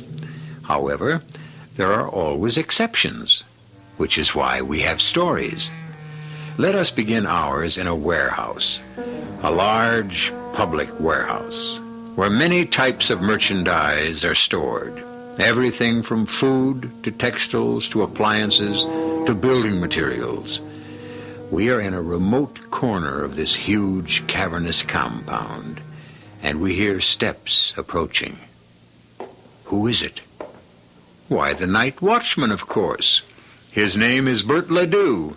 He's a very pleasant man in his 60s, but we shall not get to know him well. He is about to be killed. Waiting for him, and hiding behind a huge stack of cement bags, are 3 men. Here he comes now. Let him turn the corner and give it to him. Ready, Louis? Now! That's very good, Louis. You popped him right between the eyes. You get better every time. Let's get out of here.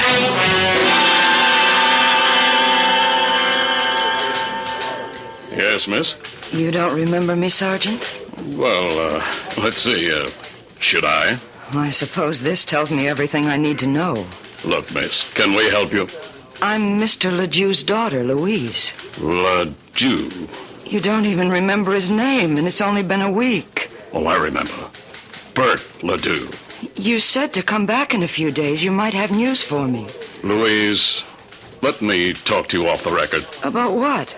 The facts of life. Thank you, Sergeant, but I know them. Oh, no, you don't. What I'm going to tell you could cost me my job. Then why risk it? Because you're old enough to be my own daughter.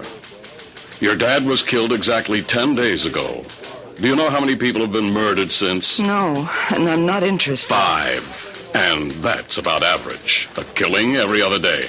And my father's killing is rapidly becoming ancient history. Your father was shot by burglars in the warehouse. We have no leads. What have you done? We combed the neighborhood. No one saw. No one heard anything unusual. But surely, there must be something. Believe me, I wish with all my heart it was the kind of thing you see in the movies. A clue is left that leads us directly to the killer, and we capture him in one big blazing shootout. Sergeant, all of this is beside the point. It is the point. What have we got? All we know is your father was killed by a .38 caliber bullet. We have absolutely nothing else. Which means you're doing nothing. Oh, no. We're doing 2 things. Each time we capture an armed criminal, we check the weapon. And we keep tapping our usual sources of information in the underworld. Stool pigeons, you'd call them. And that's all? What else would you suggest? What would I suggest? Am I a professional police officer? I'm sorry, Louise. Sergeant, just tell me this. If my father had been somebody wealthy and powerful, would things be different? Let me answer it this way, Louise. It's always better to be rich than it is to be poor. Well, what would you be doing right now if he'd been rich? It's not so much what we'd be doing. It's what you'd be doing. And what would I be doing? Well, it's like everything else. If you don't care for the services the city supplies free of charge, you go out and buy your own. You mean I'd hire a private investigator? Oh, an army of them. What? Tell me the name of a good private investigator. I'm not allowed to. Then why did you bring it up? But a private detective will give you no guarantee. I wouldn't even know how to go about it. Tell me the name of someone who wouldn't just waste my money. But it's against regulation. If you were in my place, who would you go to? I promise you, Sergeant, no one will ever know.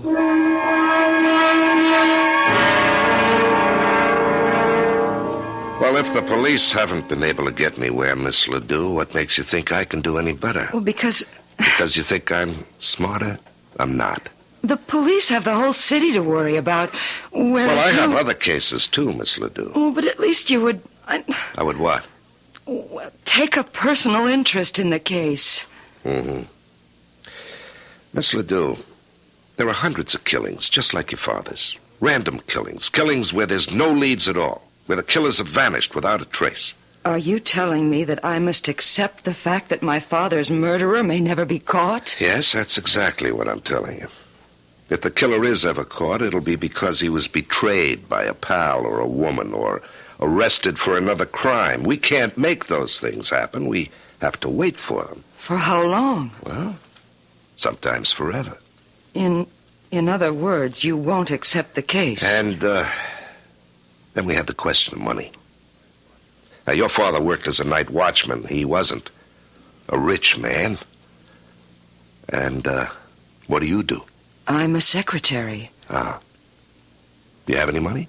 A few $100 in the bank. Well, I get $95 a day in expenses. How much of my time can you afford? How much do I need? Weeks, maybe months. How can I answer? Mr. Colby, are you familiar with the details of my father's murder? Well, I remember reading in the paper that a night watchman was killed, but that's all I know. Will you do something for me? Go down to the warehouse. Why? Well, do whatever you have to do to acquaint yourself with what happened. Why? Are you allowed to talk to the police? Of course. Well, find out everything there is to know. And after you do that, if you're convinced there's nothing more to be done, well, that's the way it'll have to be. But if you feel there's something there, anything at all, I'll raise the money to pay your fee. How? I said I would raise it.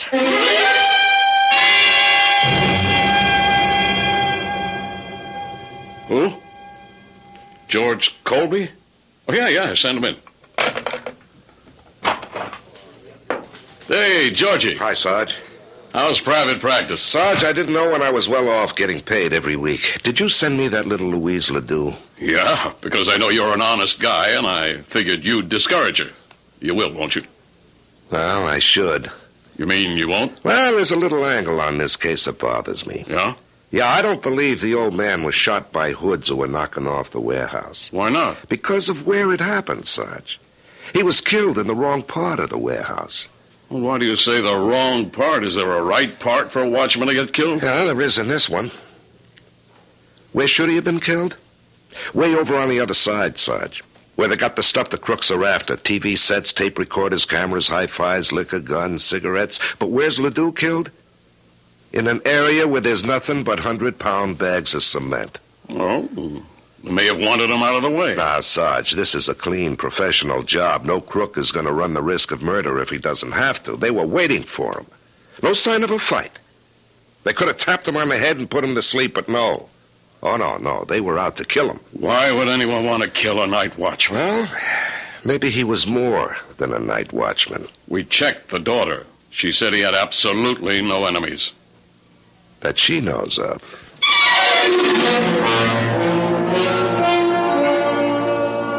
But why? Why would anyone deliberately kill my father? He was the nicest, sweetest... Yeah, I know. To you, he was the nicest, sweetest guy in all the world. Other people may have held a different opinion. Well, talk to his friends.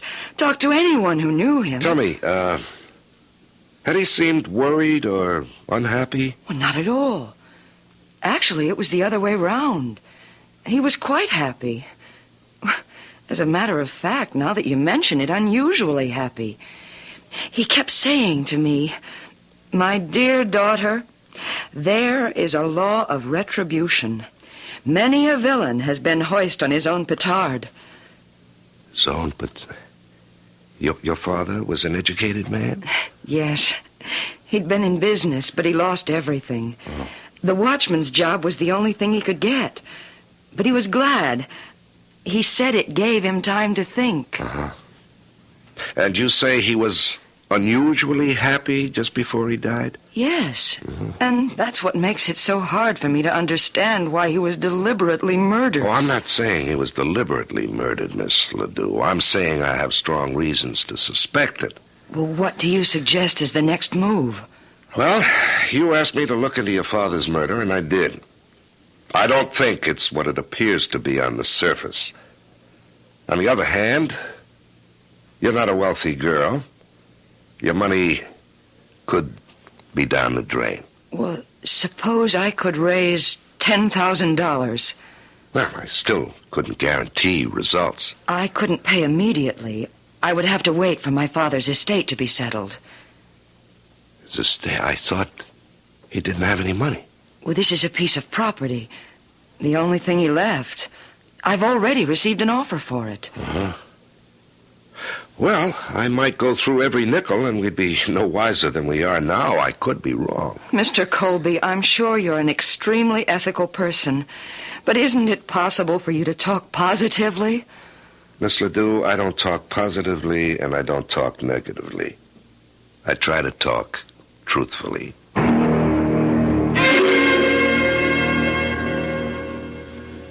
Ah, Miss Ledoux, please come in. Have a seat. Thank you, Mr. Hawkins. I read about your father's death. Please accept my deepest sympathy. You're very kind. Now, Miss Ledoux, how may I be of service? Well, you called on me some months ago. Oh, yes. I had the mistaken impression it was your father's address. The land title is in the name of L. Ledoux. That was my father's name, Liebert Ledoux. And yours is Louise, and each of you is listed in the phone book as L. Ledoux. Well, I would have been willing to sell you the land, but of course it wasn't mine. I thought Dad would be happy to get rid of it, but... Yes, you would think so. $10,000 is a very generous offer. Does that offer still stand, Mr. Hawkins? Well, yes, of course. There are some legal matters to be cleared. The will has to be probated, but I would like to be sure. You see, I need that money. I know. There are so many expenses involved in these unfortunate matters. I'm willing to draw up an agreement to buy the land for $10,000 contingent upon your receiving title. Thank you, sir. And if you're pressed for cash, I'd be happy to advance it. Oh, thank you. You're extremely generous, but he said he could wait. He? Do you mean you owe someone $10,000? You're that deeply in debt? No, but I could be. I've hired a private detective to find my father's murderer. I can think of no better way to spend the money. I see. Well, I hope he's successful. I'm sure he will be. I have a great deal of confidence in this man. Well, thank you for your time, Mr. Hawkins. It's been my pleasure. Goodbye. And you'll hear from me soon. Good day.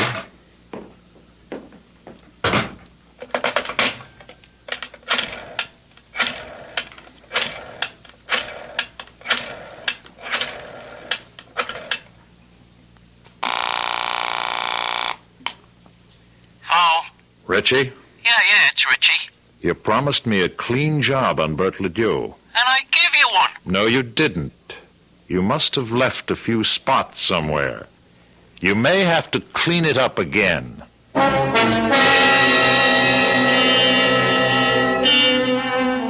They say cleanliness is next to godliness, but obviously some of the devil's disciples are in favor of it also. At any rate, as our friends in the sports world would put it, we have given you the matchups. It's Louise Ledoux and George Colby against Mr. Hawkins and Richie. Richie and Hawkins have already scored. But this game has only begun. There is more action when I return with Act 2.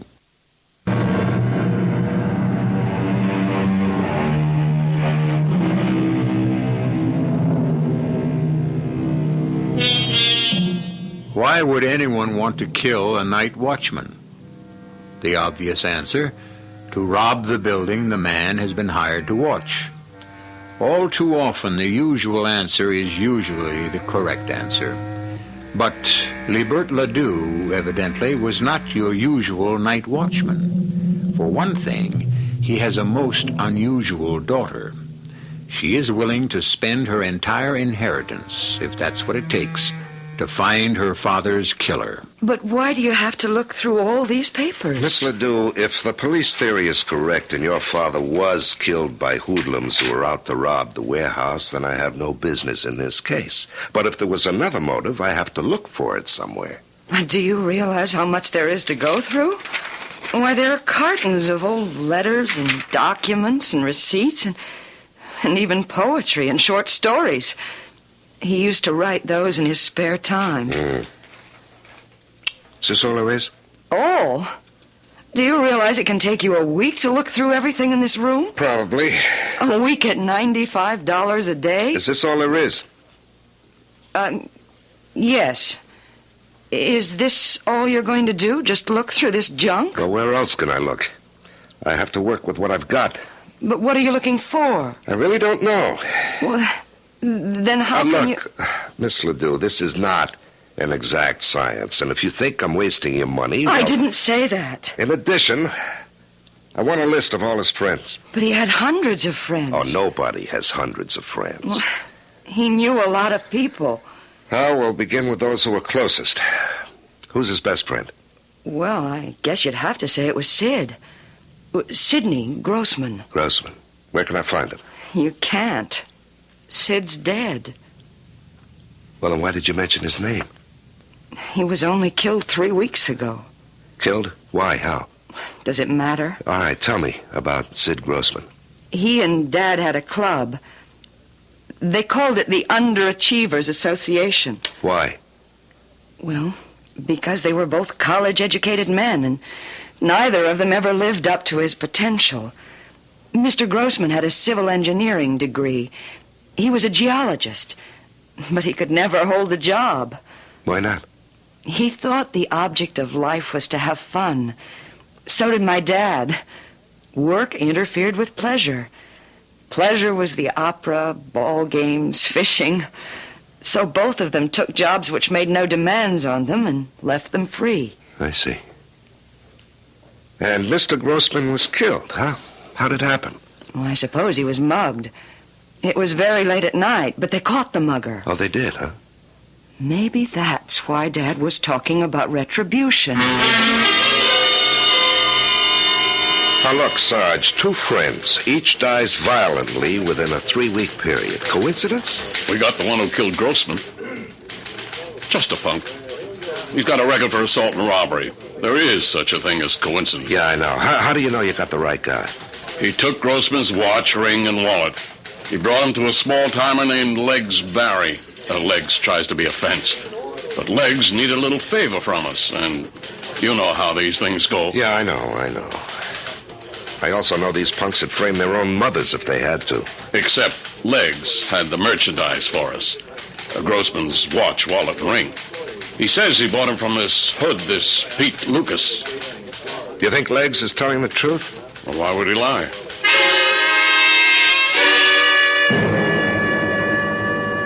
I'm being framed. Oh, sure. You're a fine, upright example of red-blooded American manhood, and the police are trying to railroad you. Look, you want to tell them corny jokes? Go into show business. I'm a bum. I never was nothing else. I can't even remember how many people I robbed. And maybe you don't remember robbing Grossman. That one I remember, because that one I didn't do. And you can believe it. Stupid fuzz. They don't get me for all the ones I knocked off, but for the one that I didn't... Yeah, life is funny that way, Peter. Tell me, if it wasn't you, how come you fenced off his watch, ring, and wallet? I didn't fence him. This stoolie, this rat Legs Barry, he says I fenced him. Now, why would he lie? Well, they got his girl on a drug charge. He's making a trade. Mm-hmm. How come he's got the dead man's possessions? Because the mug who done it fenced the stuff with him. Well, why not turn that guy in? Because how would I know? Well, whoever did it could only have been some punk.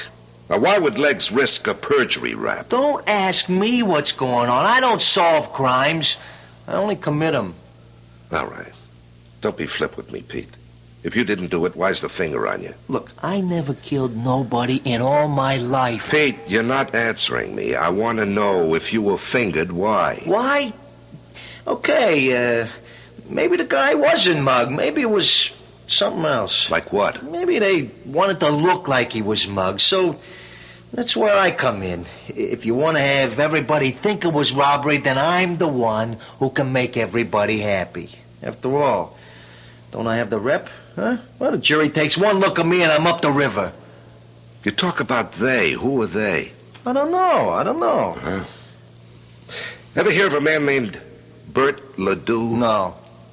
Is there anything buzzing in your circles about Ledoux and Grossman? No. Look, don't be stuck with that underworld code nonsense. What code? If I knew something, I'd sing like a cage full of canaries. I didn't do it.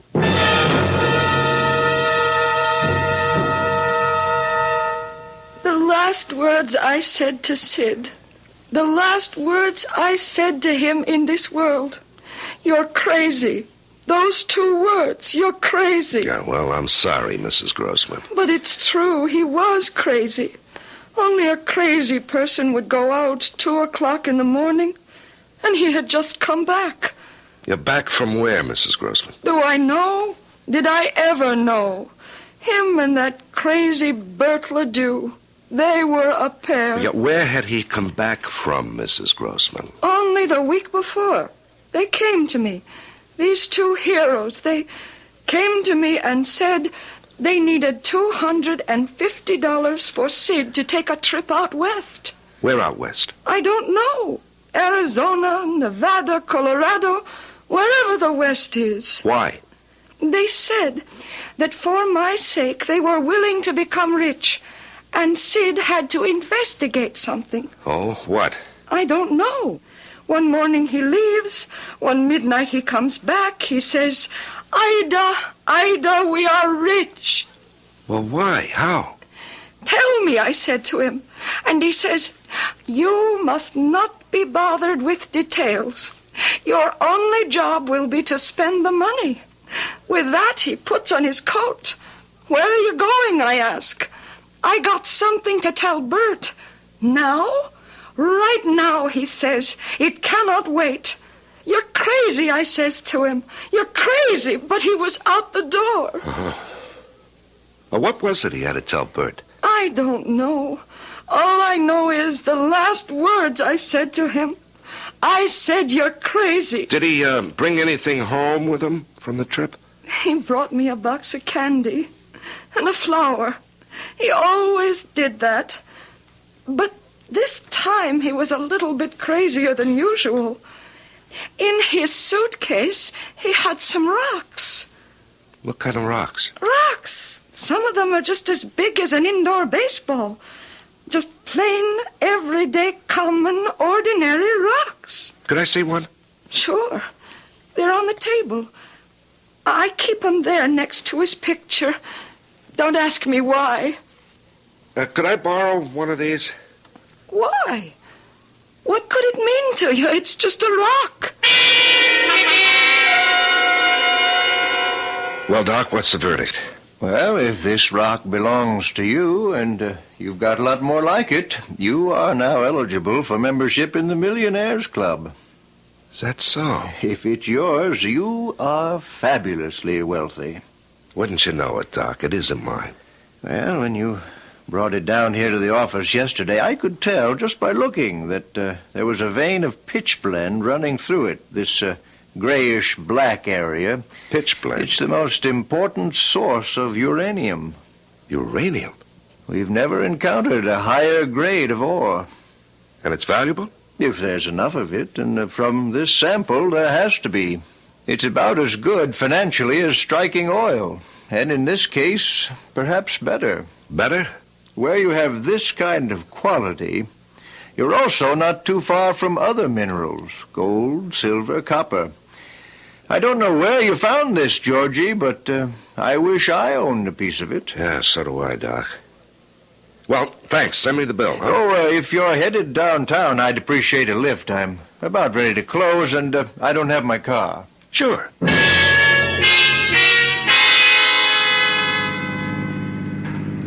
George, I always wondered, what makes a guy want to become a private detective? Oh. What makes a guy want to become a geologist? What are you looking at? You keep glancing into that rear view mirror.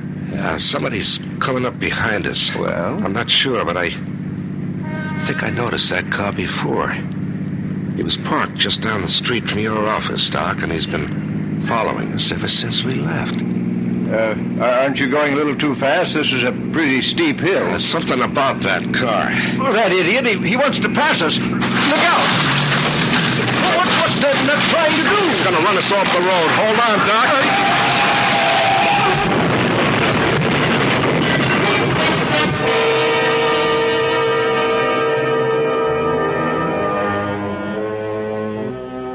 Do these things occur in series of threes? Mr. Grossman, Mr. Ledoux, and now Mr. George Colby and his companion?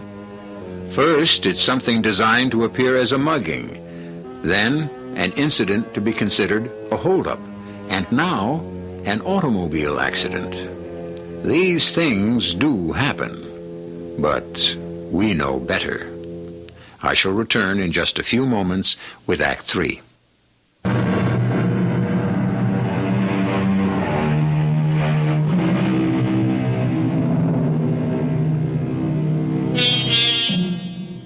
They were just two carefree elderly men. They owned little more than the clothes on their backs. Or did they? In less than a month, both were dead, seemingly victims of random violence. And as Private Investigator George Colby has learned, it is obviously dangerous to probe into their affairs. A mugging, a robbery, and now an auto accident. George! He's going to run us off the road. Hold tight.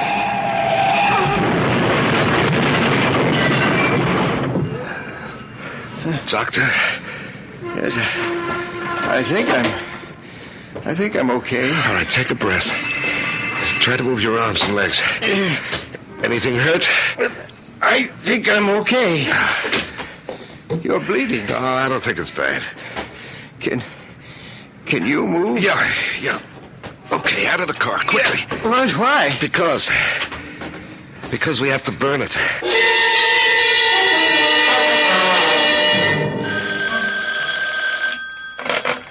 Hello? Mr. Hawkins, it's your I just seen an awful accident. A car went off the road and into the side of McGregor's Hill. You know that steep one? Are you sure of him? Well, I seen the car. It had blown up, burning all over the place. Well, that's good. He ain't gonna bother nobody. It's a clean job.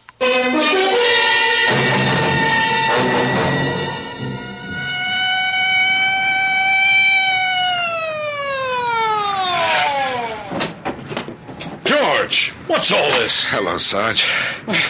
You should be in the hospital. No. It's not as bad as it looks. Well, why'd you have the highway cop call me? Why not an ambulance? Now, listen, Sarge. The Grossman thing was no mugging. The Ledoux killing was no holdup, and this was no accident. What are you talking about? We were forced off the road. Could you see by whom? No, it happened too fast. Now, look, Sarge, can you give it out that we were killed? I can't do that. Why not? Well, because now, you look, Sarge. 2 men have already been murdered. Whoever was after them is after me. Let them think they're in the clear. Have you got a line on who the killer could be? No, not yet. But I know who to ask.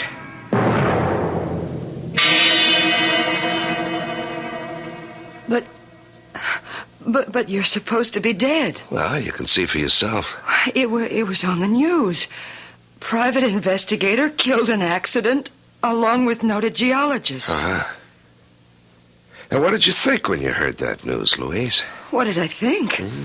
Well, I didn't know what to think. I thought about you, and I felt terrible. Did you stop to think that 3 people connected somehow with your father were now dead? Well, no. Well, you have a great deal to explain to me. Explain what? Well, number 1. Why didn't you tell me that Mr. Grossman was killed because he was on his way to see your father late that night? Because I didn't know that. Second, why didn't you tell me your father and Sid Grossman had planned for Mr. Grossman to take a trip? Because I didn't know that either. And why was I being set up? I don't understand what you're saying. Because you wanted me killed. I wanted you killed. You hired me to make it look good, and then when I started to come close... I don't know what you're talking about. But who else but you knew I was working on this case? Think about that. Only 2 people knew. Sergeant Weller and you. I vouch for Weller. Now let's talk about you. But... How are you going to pay me for my work? I told you. I'm waiting for my father's will to be probated. You agreed. Yeah, well, let's talk about your father's will. What does that have to do with... Everything is tied to everything else. You said he owned property. Well, that's all he owned. Would it be out west? Yes, but it's worthless. You sure of that? Of course I'm sure. How could you count on selling it to pay my fee?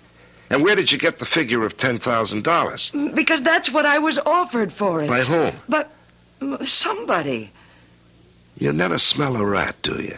Will you please tell me what you're getting at? You say the property is worthless. Now, why should anybody be willing to buy it for $10,000? Oh, that's nothing. $10,000 is nothing? It's only $10 an acre. Your father owned 1,000 acres. Of what? Sand, rocks, hundreds of miles from nowhere. 1,000 acres of, let's see, do you know how much money that land is worth? It's just desert. It's got what could be the richest load of uranium in the world. There could also be gold, silver, copper. It's a treasure chest. So that's why the man wanted to buy it. Which man? Oh, let me think for a minute. Let me think. Mr. Colby. I know now who killed my father. Who? Who's the killer? I am. You? You went into that warehouse and fired the shot? No, I didn't go there. I didn't hold the gun. I didn't pull the trigger, but it happened all because of me. Of course. And now I know why they tried to kill you, too. Mr. Colby, I am not the only one who, in addition to Sergeant Weller, knew you were on the case. There is another person. Who? The man who wants to buy the land from me. What's his name? Hawkins. Gerald F. Hawkins. How come he knew? Well, because I told him. It slipped out. I mentioned that I needed money to pay a private investigator to help find my father's killer. He's the only other person you knew. All right. Now, why do you say you killed your father? Well, I said I was responsible. A couple of months ago, a man called on me. "Are you El LeDew?" he asked. I told him I was. He said I was the owner of record of a piece of property in Nevada. I said he must mean my father. And he said, "Of course, Liebert LeDew, your father must still be alive."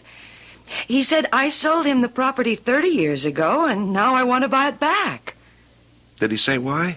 Well, because it was worthless, and he didn't know it at the time, and he had come into some money, and he was trying to, well, to clear his name by making it up to people. He struck me as a very kindly gentleman at the time. Yeah, so this, Mr. Hawkins went to your father. Well, Dad must have turned him down. Mr. Hawkins came back to me, and he said, "Do you suppose I might be able to convince your father to sell? He'll never get another chance. And this way, he'll get 10 times his money back." Mm-hmm. And what did you say to Mr. Hawkins? Well, I see now. I signed my father's death warrant. Oh, come on. I told Mr. Hawkins, once my dad decides that's the end of it, if the land were mine, I'd be glad to get rid of it. Don't you understand? He took that to mean that if Dad were out of the way... Now, he'd have killed your father anyway, taking his chances with you. Now, about this land... Well, I'll show you. Here. I have the papers in my pocketbook. Why didn't you show these to me before? Read the pamphlet. It goes back over 30 years. Paradise of the Devil. The name of the development. Yeah, I understand. Tell me, why didn't you want me to see this before? Well, because... I didn't want you to know my father could have been so... So, naive? Yes. I was ashamed. Uh-huh. Paradise of the Devil. At first sight, a desert inferno, but there's magic in this land. Deep underneath run the waters of life. Healthful, invigorating waters of youth. The paradise of the devil can become a spa to rival the great watering places of Europe. Stake your claim to unbelievable wealth, only $1 per acre. Act now before it's all gone. And my father believed it. My father bought it. You know, in a way, the guy who hustled this was right. There's unbelievable wealth under that ground, and the swindler swindled himself out of it. Now he wants it back. He can't get it back, now that I know. Now, what are you going to do? What evidence do we have that Hawkins killed my father? I don't believe Hawkins actually killed him. Hawkins probably bought the murder. I still don't think we have any hard evidence at all. Then there's a possibility that Hawkins can go free. Well, there's always that possibility. I hired you to find my father's killer. And I did. To my satisfaction. What about the law? Oh, well, for that we have to dig. Very well. You dig. Right now, I can afford to have you dig forever.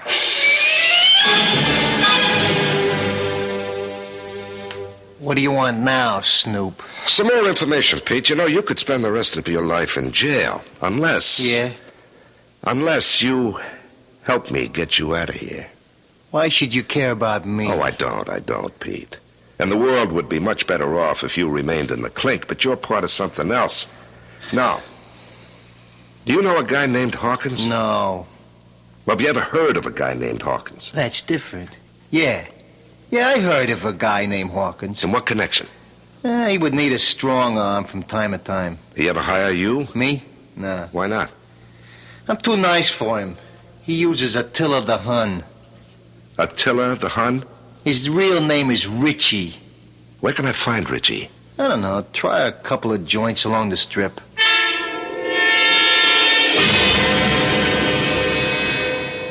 Ah, Miss LeDew, come in. Sit down. Glorious day.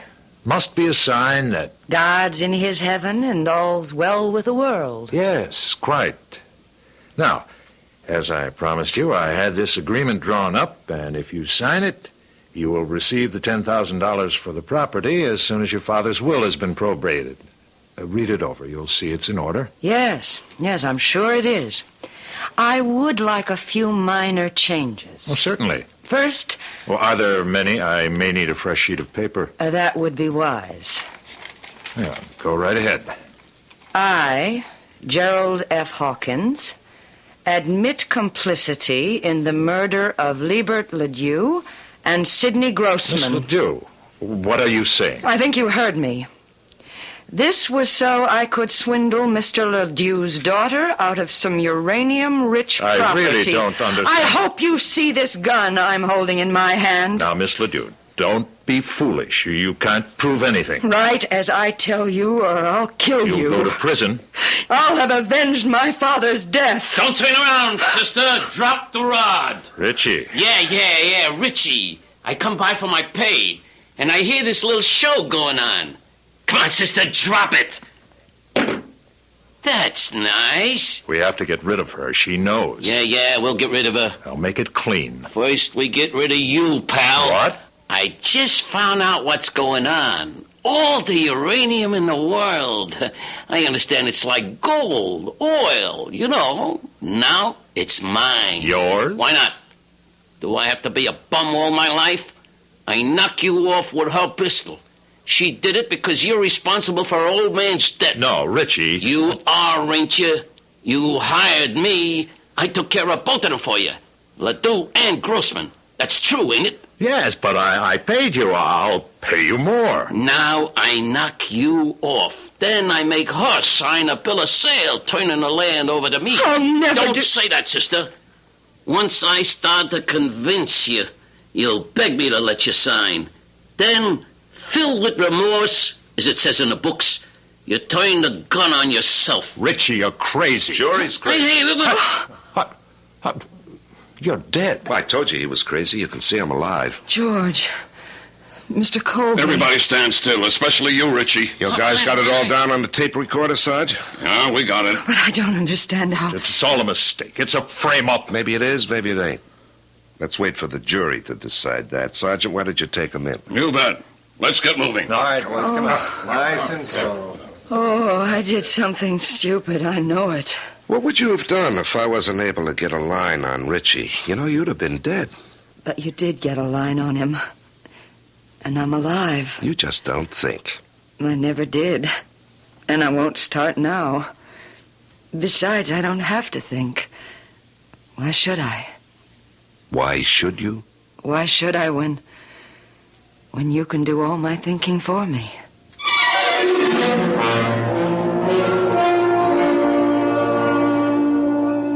She was always quiet, a hard girl for her co-workers to figure out. So they thought she was a little bit off. That's because she was poor and single. Now that she's rich and married, she's merely a delightful eccentric. I never told you the world was fair. All I ever wanted you to believe at this stage of the program is that I will be right back.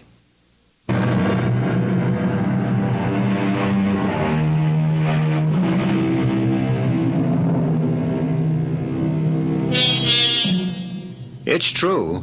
If you cast your bread upon the waters, you will find it again increased, but it will still be bread. On the other hand, there are some people who cast bread and recover cake. Who is to say that good-natured, gullible, trusting Bert Ledoux, who was cheated by everyone, wouldn't have had the last laugh after all? Who can say he didn't make a really smart investment 30 years ago? And actually, it's not that he wasn't smart. He just didn't have enough luck. Our cast included Larry Haynes, Bob Caliban, Catherine Byers, Peter Collins, and Gil Mack. The entire production was under the direction of Hyman Brown. This is E.G. Marshall inviting you to return to our Mystery Theater for another adventure in the macabre. Until next time, pleasant dreams.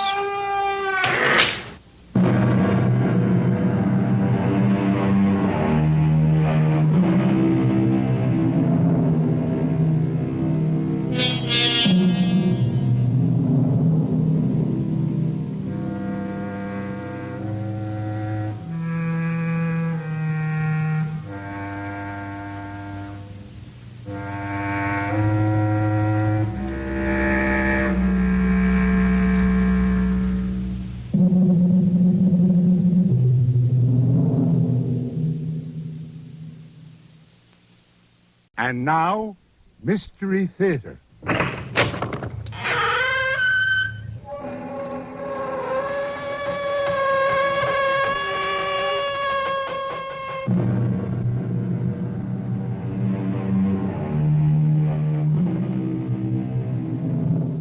Come in. Welcome. I'm E.G. Marshall. We have a drama for you, an adaptation of a story written long ago. A lady by the name of Mary Wollstonecraft, dead now for a century and a quarter, accomplished in her lifetime two things for which she is well remembered. She married the poet Percy Bysshe Shelley, and she composed the novel Frankenstein. The first brought her misery. The second brought her fame. Though she never married another man, she did write other novels and a goodly number of short stories besides. It is one of these we bring you now.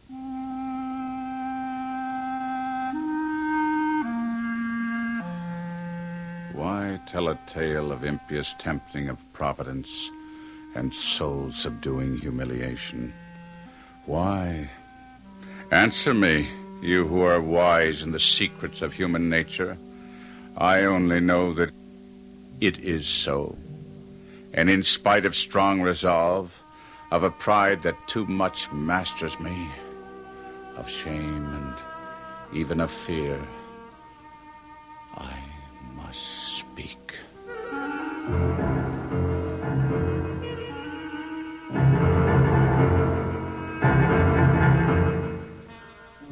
Our mystery drama, The Transformation, was adapted especially for the Mystery Theater by Elspeth Eric and stars Kevin McCarthy.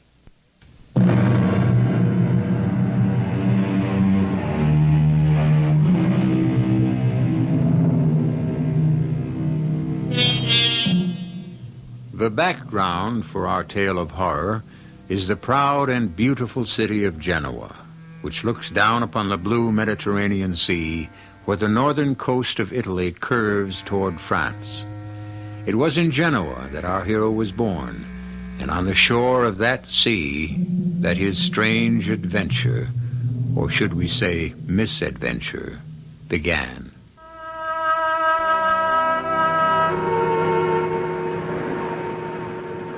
I walked ashore. The waves sounded in my ears. The air was gray and dismal, and above the horizon black clouds loomed. The scene reflected my own mood, misery and desperation flooding over me, and a crushing sense of my own helplessness. Memories flitting shadow-like through my tortured mind. Memories of days past when I had lived with my father. I was born with, I freely admit it, a most imperious, haughty, and tameless spirit. The words of our confessor, Father Pellegrini, echoed in my head. Your father seems a tyrant to you, Guido. I know that. But you have no mother, and someone must check the wild impetuosity of your character. You must respect your father's wishes, Guido. But I did not. The only hope of my rebel heart was to be a man, free, independent, or, in better words, insolent and domineering. Ah, Guido, Guido, what is to become of you? My father had one friend, a wealthy Genoese noble, the Marchesa Torella, who, in a political tumult, was sent for a time into exile. Like my father, he was a widower with one child. A little flower of a child whom he left under my father's guardianship. You will take care of my precious daughter, will you not, Guido? You're several years her senior. You will be her protector, her defender, will you not? I had only nodded my head, but my heart had said much more. My heart had given glad shouts that this exquisite child was to be put into my care. Though words would not come to my lips, this little child, this Juliet, had held out her tiny hand and placed it in mine. with such simple trust and affection that then and there I knew I had met my fate. Guido?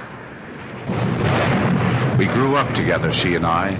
When I was 11 and Juliet 8 years of age, a cousin of mine, much older than either of us, he seemed to me to be quite a man, took great notice of my playmate, and one day he called her his bride and asked her to marry him. And when she shrank from him, he insisted and drew her towards him. I had watched the odious scene, and with the emotions of a maniac, I threw myself upon him. Guido! I strove to draw his sword. Failing in that, I clung to his neck with a ferocious desire to strangle him. Guido, no! Boys! Guido, loosen your hold! I'm ashamed of you. No, don't try to explain.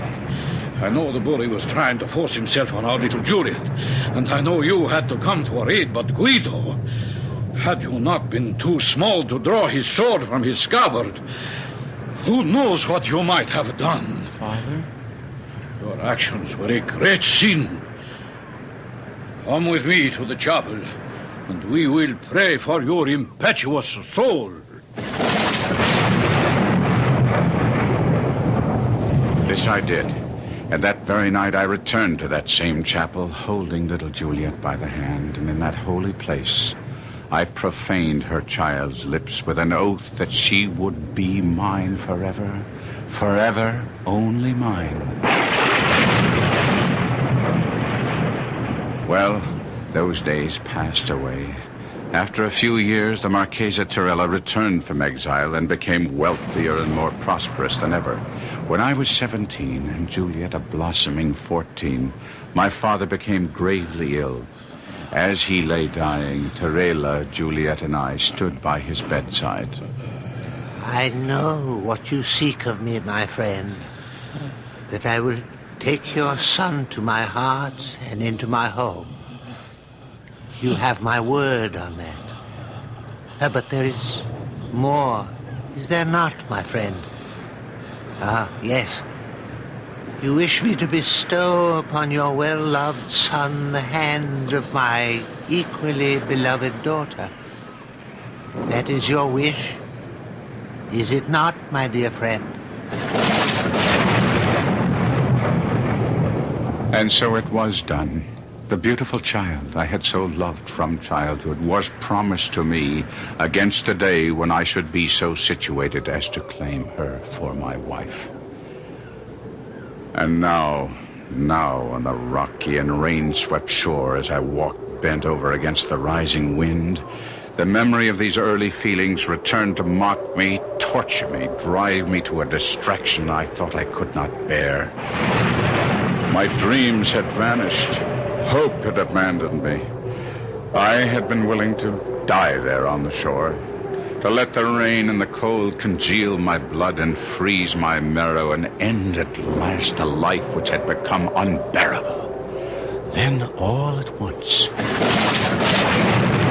gigantic flame pierced my eyelids and made me lift my head to look seaward. The spot where I knelt was locked on one side by a rugged promontory. Round this cape suddenly came, driven by the wind, a vessel. In vain the mariners tried to force a path for her to the open sea, but the fierce gale drove her on the rocks. With a frightful shock, the vessel dashed upon her unseen enemy. In a brief space of time, she went to pieces. I covered my face with my hands and wished with all my heart that I could have sunk beneath the waves with those unfortunates. Then, all at once, I looked up. Something was floating towards the shore. Was that a human form? A human being bestriding a sea chest? A fellow creature saved from a watery grave? Was it human? Surely never had such existed before. A misshapen dwarf, I could see it now, with distorted features, a torso as wide as it was long, legs thin as threads and extending an inordinate distance from his body. His arms were the same, and the hands that dangled were tipped with pointed nails that were black all over. By Saint Beelzebub, I have been well vested, and by the fiend, here is another ally of the Mighty One. To what saint did you offer prayers, friend, if not to mine? Now I could see his face. God in heaven, his face. His head sloped back from his eyes so sharply he could be said to have no forehead at all. His hair was black, as were his eyes, but long and growing unevenly over his shriveled pate, and from the backs of his hands, from his legs, and even from between his toes. What a noise the big ocean makes! The waves disturb me. I will have no more of their time roaring. Silence, winds! To your homes! Clouds! Fly to the antipodes! And leave our heaven clear! He stretched out his long, lank arms that looked like spiders' claws and seemed to embrace the expanse behind him. Was it a miracle? The clouds became broken and fled. The azure sky first peeped out and then spread a field of blue above us. The sea grew calm. Come! Don't be frightened, friend. I am good-humored when pleased. And something does please me in your handsome face, though you look a little woebegone. Shall we be friends? He held out his hand. I could not touch it. Well then, companions. That will do as well. And now, while I rest after the buffeting, tell me why you wander thus alone and downcast on this wild seashore. Have you no home? I have a home. Then why are you here? I dare not go there. Tell me, is it a woman? What? Did she throw you out? Did she betray you with another? She is the purest, the loveliest, the most faithful. She has done nothing but good, nothing that is not consonant with her noble nature. Then why in the name of the devil are you here? At first I could not speak. And then the words started to come, and soon they were flowing in a steady torrent. Before I could marry my Juliet, I must amass a fortune, and before domesticity claimed me, I must see the world, and see it I did. I went to Florence, to Rome, to Naples, and at long last to the bourne of my wishes, to Paris. Paris! I was arrogant and self-centered. I loved display, and above all, I threw off all control. I became a spoiled child. Who could control me? Not the letters of Tarela. No, only strong necessity in the shape of an empty purse. Oh, poor, handsome boy. Acre after acre, estate after estate, I sold. My dress, my jewels, my horses were unrivaled in Paris, while the lands of my inheritance passed into the possession of others. Well, go on. I'm caught up in suspense to hear the outcome. I thought that I would come home to Genoa. I was nearly a beggar, yet I would come home and rebuild my fortunes. I knew the moment I went to claim my bride, the world would know me for what I was. Not only a beggar, but one who had beggared himself, a wastrel, a fool. Knowing myself unfit to marry Juliet, according to the proper precepts of Genoese law and custom, how could I have contemplated such a thing? I abducted her. Good, brilliant, inspired, huh? You think so? You think so? I had planned to marry her, carry her off to France, but my plot was discovered. What property I still owned was put in the hands of commissioners to pay at least partially my mountain of debts.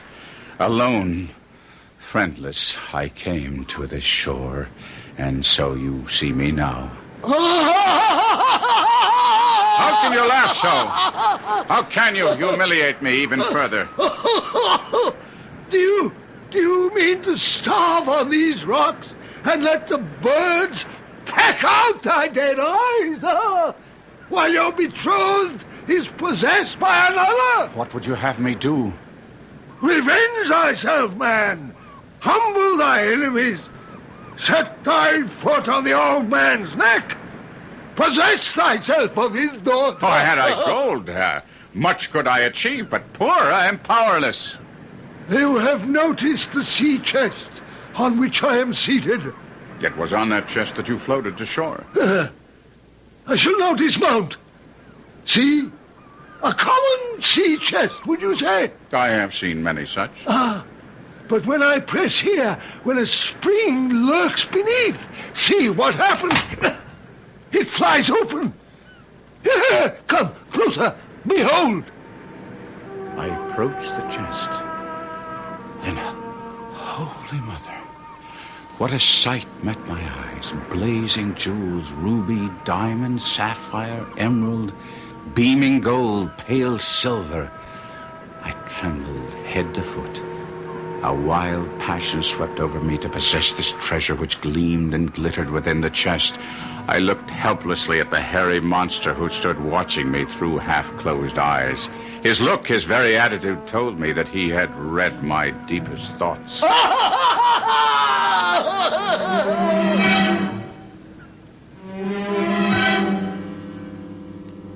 Can it be that from horror comes beauty?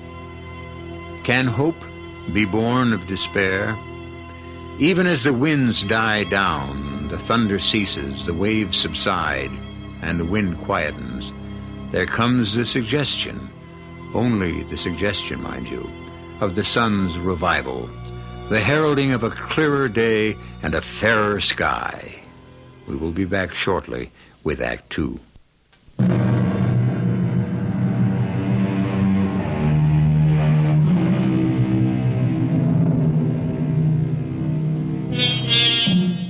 You will remember that we left our despairing hero on the shore of the Mediterranean Sea below the city of Genoa.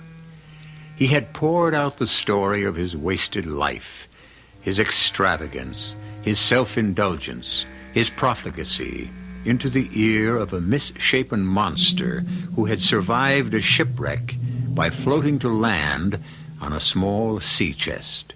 It is this chest which the monster has just opened for our hero's inspection. What a sight. Blazing jewels, beaming gold, pale silver. A mad desire to possess this treasure which gleamed and glittered within the chest was born of a sudden within me. Though I was trembling, yet I controlled my voice as best I could. Doubtless one so powerful as you could do anything at all? Nay, I am not so omnipotent as I seem. Some things I do possess, which you may covet. But I would give them all for a small share of what is yours. As nothing is my sole inheritance, what beside nothing would you have? Your comely face and well-made limbs. You cannot mean what you say. I ask for a loan, not a gift. Lend me your body for 3 days. Oh. You shall have mine to cage your soul the while, and in payment, my sea chest. What say you to the bargain? 3 short days.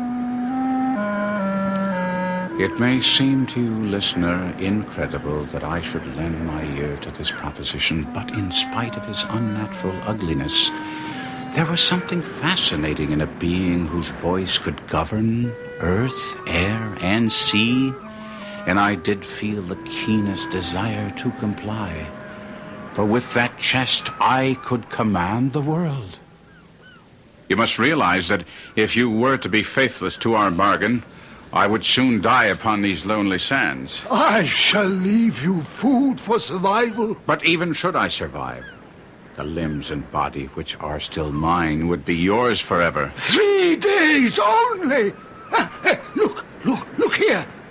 See the blue of these sapphires. See how the rubies glow, the diamonds flash and sparkle. And there is gold enough here for a kingdom, silver to furnish an army. I know little of black magic, for that is surely what you deal in.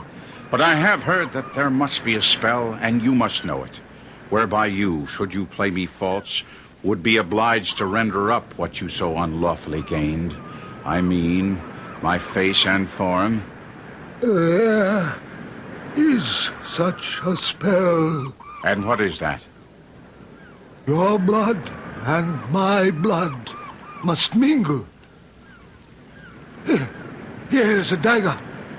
Show me your wrist. Hold it out to me. I have drawn blood. Now, here is my arm. Take the dagger and cut! I hesitated. It was possible that I contemplated driving the dagger into his heart instead of his wrist, then making off with his treasure, leaving him to die upon the shingles, his blood mixing with the sand. Or was it that the sight of that bony wrist, that hand with its elongated fingers and their black nails, seemed too repulsive to touch? Cut! Cut I did. I held the horrid hand and drew the dagger across the skinny wrist until the blood flowed freely.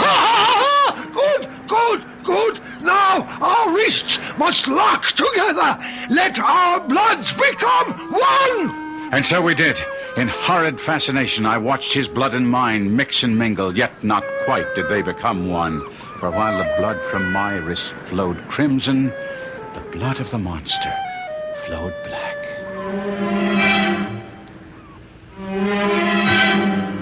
I scarcely knew when he separated himself from me. My eyes were fixed upon the treasure chest. I let the jewels run through my fingers. I caressed the gold. I stroked the silver. But as I did so, I saw my hands. Could they really be mine? Long, black, emaciated fingers with long, black nails? Yes, they were now mine.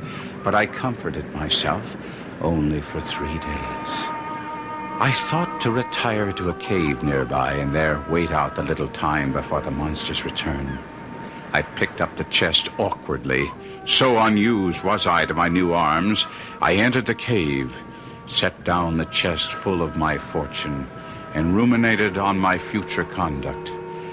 I felt a surge of joy, of confidence, and a glad cry escaped my lips. Thank you, my Lord God! Oh, horror of horrors! The voice was the voice of the monster. He possessed not only my face, my limbs, but he had taken my voice itself.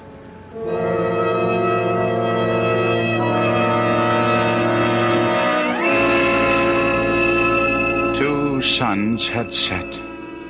The third dawned, slowly paced the bright orb up the eastern sky. Long it lingered in the zenith, and still more slowly wandered down the west. It touched the horizon's verge. It was lost. The evening star shone bright. I thought to myself, he will soon be here. And for the second time I shouted aloud for joy. At last! At long last! But he came not. By the living heavens, he came not. Night dragged out its weary length, and the sun rose again on the most miserable wretch that ever upbraided its light. I dreamed that I was at Juliet's feet, and she smiled and spoke my name. Guido. Guido! She had seen my transformation. I awoke with the agony of the nightmare upon me. I would on the instant return to Genoa. That was my resolve.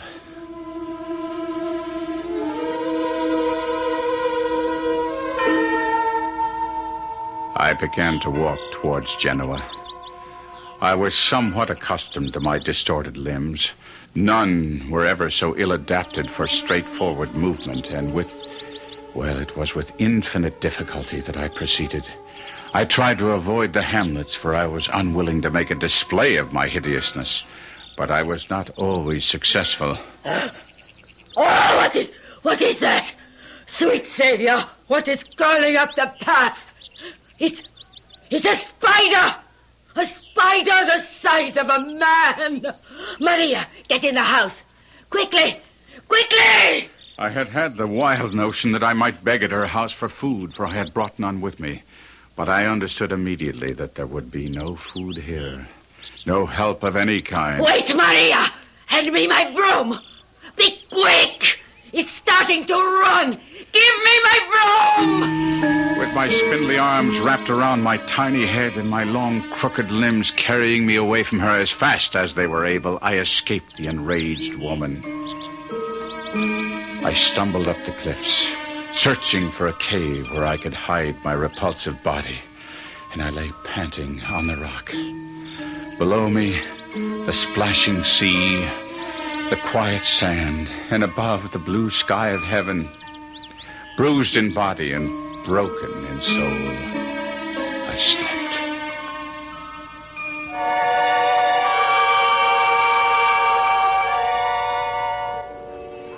I rose next morning with the sun and continued my journey. I walked as best I could, but it was dark before I approached the outskirts of Genoa. The weather was so balmy and sweet that I conjectured that the Marchesa and his daughter might have left the city for their country retreat. It was from this Villa Terela that I had attempted to abduct Juliet. I had spent many an hour reconnoitering the spot and knew each inch of ground well. It was beautifully situated and bosomed in trees. As I drew near, it became evident that my conjecture had been incorrect. The Villa Terela was lighted up. Strains of music were wafted toward me by the breeze. The country people were all flocking about. I longed to address someone, to inquire the occasion of so much festivity. But I thought I might, from some hiding place, hear others discourse, and in some way gain intelligence of what was going on. So, entering the walls that were in the immediate vicinity to the mansion, I found one dark enough to veil my excessive frightfulness. There, amid the shadows, quivering with fright and dread, I heard footsteps. 2 pairs of footsteps approaching along the gravel path. A beautiful night for the gala, Father. A happy omen of tomorrow's ceremony, Marchesa. I do believe it will be a blessed union, Father Pellegrini. Do you not? By all the saints, my friend, I sincerely believe it. Guido has changed, Father. He is truly penitent, truly reformed. I feel that. He is the prodigal returned, Marchesa. Father Pellegrini, it brought tears to my eyes when he so humbly, yet with such dignity, asked permission to call himself my son. And you pardoned him? Ah, with joy and love in my heart. And fast upon the pardon bestowed on him the gift of my lovely child, my Juliet. You have acted nobly, Marchesa, with magnanimity. Wisely, too, I trust, Father. I believe so. My heart died with horror. I had done all this. On the morrow, my once promised bride was to pledge her vows to a fiend from hell, all because of me, O merciful God. The anguish was too great to bear, and scarce knowing what I intended, I grasped the dagger that the monster had used to sever both our wrists, and I plunged it in my breast.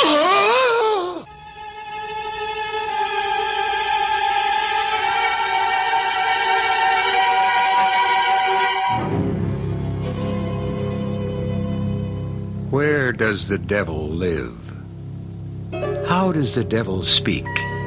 What does he look like? What powers does he possess? And how may he be disarmed? We know not neither his abode, nor his voice, nor his face or form. Yet, since the inception of the race, we have believed that by some supreme effort he can and must be driven off. We shall return shortly with Act 3.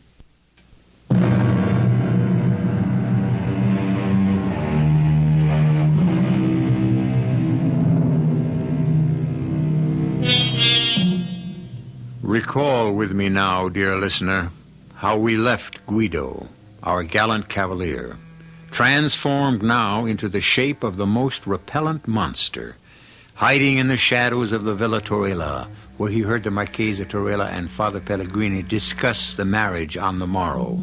His long-loved Juliet was to marry the monster who now appeared to be, and everyone believed to be, Guido himself. The anguish was too great to bear, and scarce knowing what I intended, I grasped the dagger and plunged it into my breast. I know not how long I lay there in the darkness, but I sensed somehow that the dagger had not pierced my heart. I had not ended my agony, only prolonged it. Then I heard voices. Father Pellegrini and the Marchesa Torella were returning along the gravel path. I had wounded myself badly, and too weak to move, lay directly across the path where they could not fail to see me. Father, look here. There on the path. Oh, my sweet Savior. What can it be? Is it an animal? Certainly it is nothing human. It's some dead thing, some beast who dragged itself from Lord knows where to die in my garden. But what shall we do with it? Don't touch it, Father. But I must make sure. It is foul and putrid. Let it lie there where it is. I'll fetch a servant to take it outside the walls and bury it. Poor creature. Whoever or whatever you are, God have mercy on you. Oh, what? Did I see you still? Is it possible? Do you still live? There, you moved again. You need the doctor, poor wretch. Hold fast to whatever life is in you, and I will return. My wretched body had somehow, without my wishing it, responded to the kindness I heard in Father's voice. Despite my self-inflicted wound, I somehow raised myself and staggered toward the villa. Wild thought races through my brain. Could God permit the foul union slated for the morrow? I hid myself among the trees. The garden grew deserted. The gates were closed. I staggered about and came under a window. Well did I know it.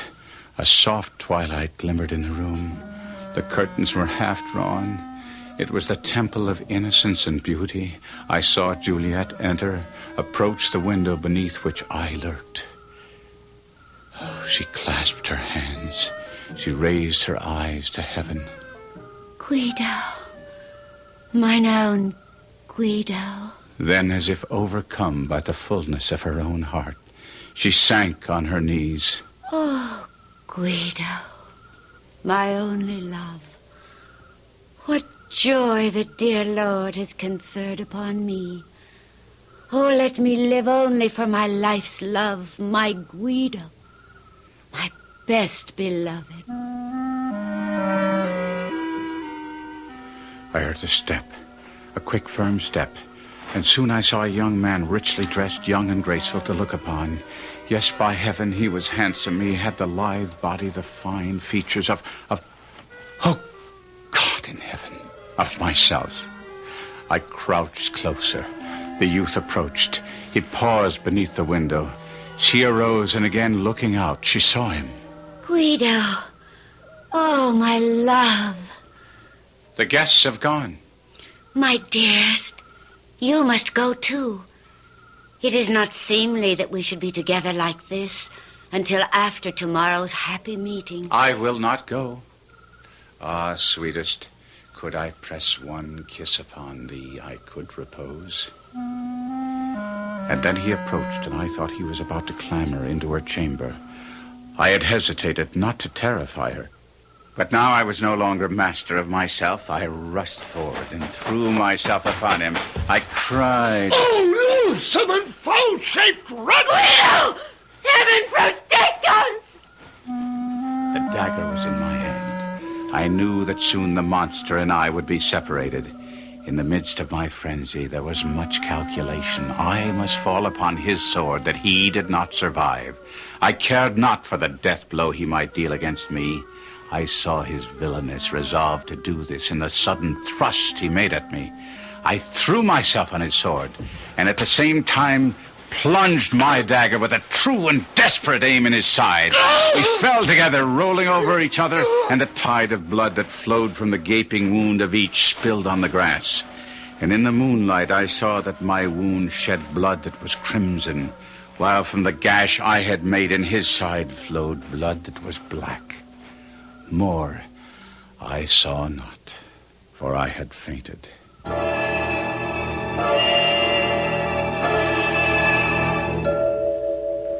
I returned to life, weak almost to death. I found myself stretched upon a bed. Juliet was kneeling beside it. My Guido. Oh, thank heaven you live. Juliet. My love. The voice in which I spoke was mine own. Mine. Not the horrid screech of the monster, but mine own. My dearest one. My sweet love, I have a strange request to make of you. Anything, my heart. Bring me a mirror. A mirror? I must have a mirror. Oh, do not agitate yourself, my darling. I will fetch you a mirror. But you must not be shocked at what you see. Quickly, quickly. Here it is. Give it to me. You are wan and pale after last night's encounter. How? By the mass, I think myself a right proper youth. Your color will return. Do not condemn me. No one knows better than I the value of his own body. No one, probably, except myself, after having had it stolen from him. Whatever are you saying? Are you feverish? Perhaps a little. I have endured much. Are you strong enough to see anyone? My father and Father Pellegrini are just outside the door. Ask them to come in. They are so happy that you are recovering. Do come in. He is anxious to see you. Guido, my boy. Marchese. You look well, Guido. A little pale, that's all. The doctor says that in a few weeks' time you will be up and about. And well enough for the wedding ceremony. Do you have any pain? None at all. Oh, hardly any. And what small pain I may feel, all is washed away by the happiness in my heart. The monstrous creature you killed last night. He is dead. We believe you mortally wounded. You believe? You do not know? There was nothing but a pool of blood. What color was the blood? What color? Why, scarlet red, like any blood. Why do you ask? No reason. There's no reason that I can give you on the instant. And then we heard Juliet calling for her father, and we hurried to a room. And outside her window we found you. 2 deep wounds in your breast, but, praise God, still breathing. I told them how this black monster had sprung out of the darkness with a dagger in his hand. How you had drawn your sword. Wait, all of you. Where is this black monster now? Is he still beneath the window, or has he been carted away? We never found him. Never saw him again. Doubtless he crawled away to die outside the gates. None of the villagers ever caught sight of him. None. We have inquired of all who were there. Oh, Guido, my dearest, why trouble yourself? I wish to know that he is dead. But why, my darling? One day, when I am stronger, I shall tell you, and you too, Marchesa, and you, Father, all I know of the monster.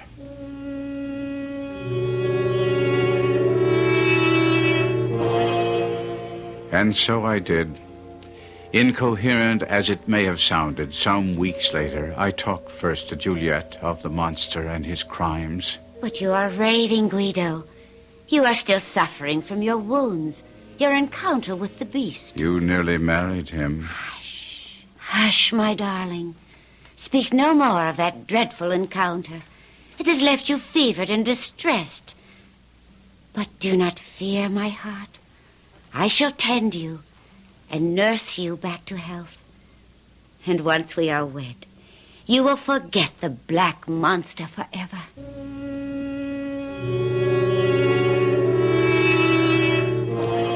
I did not forget so quickly. I talked next to my future father-in-law, the Marchesa Tarella, who gave more credence to my story. It was the fiend himself, Guido, there can be no doubt. Ah, what a trickster he can be. We all know that. Indeed he can. I find it credible, although I confess it stretches my belief, that he could steal your body from you and come here in your guise. He did, sire. He did. Yet he came so humbly, so penitently. He asked my forgiveness for his sins in such a straightforward way. I confess he took me in completely. Sire, will you believe me when I tell you that what he did is what I would have done? Once I recognized the folly of my ways, will you believe me that on that sandy shore I cursed myself 1,000, 1,000,000 times over for my overweening pride, for my insufferable vanity, for my stubborn egotism? Will you believe me, sire? My son, with all my heart, I believe you.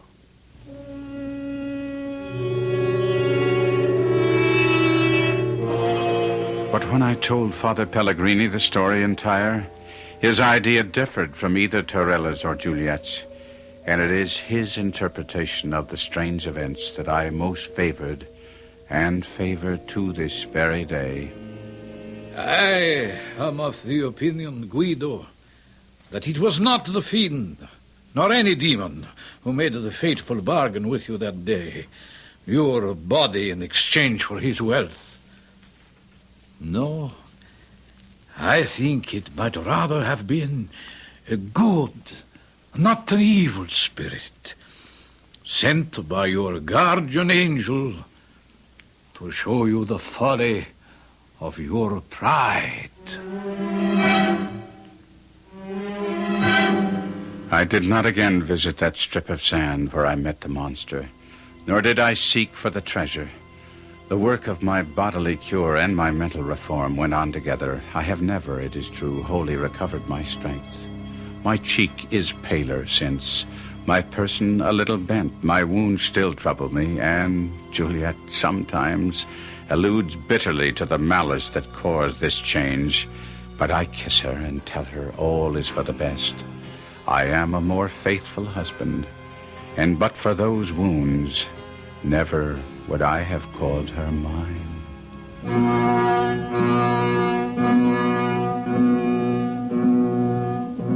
Which interpretation of Guido's story do you favor?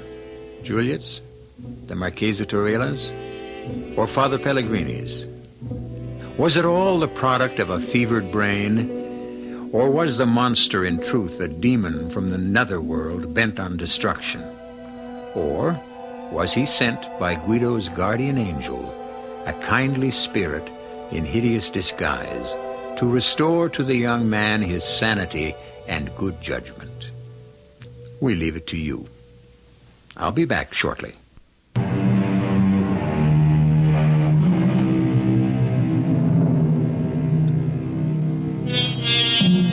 We have said that each one of you may opt for whatever explanation of our story you prefer. Was the monster a vision, a devil, an angel? There is a fourth interpretation which we offer for your consideration. It is from Joseph Conrad, the great Polish writer. The belief in a supernatural source of evil is not necessary. Men alone are quite capable of every wickedness. Our cast included Kevin McCarthy, Robert Dryden, Ian Martin, and E.V. Juster. The entire production was under the direction of Hyman Brown.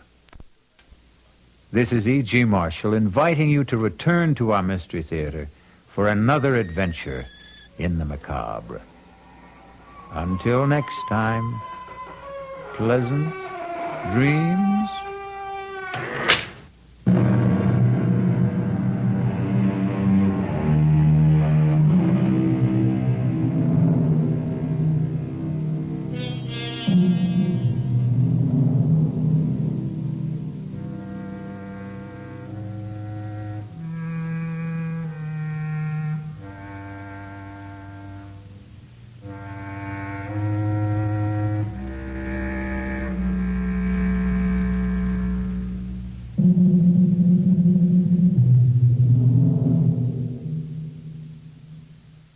The CBS Radio Mystery Theater presents...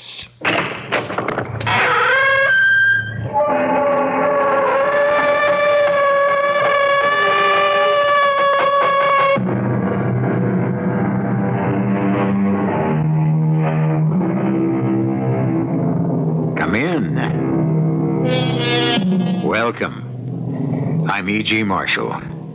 Welcome to another hour of mystery and suspense. To an incredible tale of terror among the world-famous granite statues of the secluded Menotti Sculpture Garden in the forbidding foothills of the Colorado Rockies. The silence of the night is suddenly pierced by the frantic cries of a woman inside the caretaker's cottage, trying to call the police. Operator! Operator! I want the police! Hurry! Please! Please! Oh, God. Sheriff Talbot. Hurry! Hurry! Oh, now, just take it easy, ma'am. Where are you? Caretaker's cottage. Menotti Garden. Please, hurry! Hurry! Now, calm down, ma'am. Where's the caretaker, Pietro? I don't know. I ran here. The door was open. Please! Please, hurry! Ran? From what?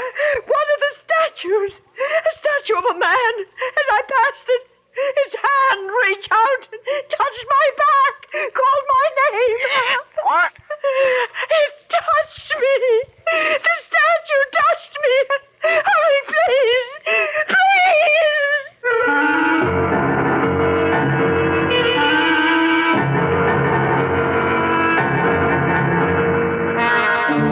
Our mystery drama, Taken for Granite, was written especially for the Mystery Theater by Hank Warner and stars Howard Da Silva. It is sponsored in part by Buick Motor Division and Uncle Ben's Long Grain and Wild Rice. I'll be back shortly with Act One.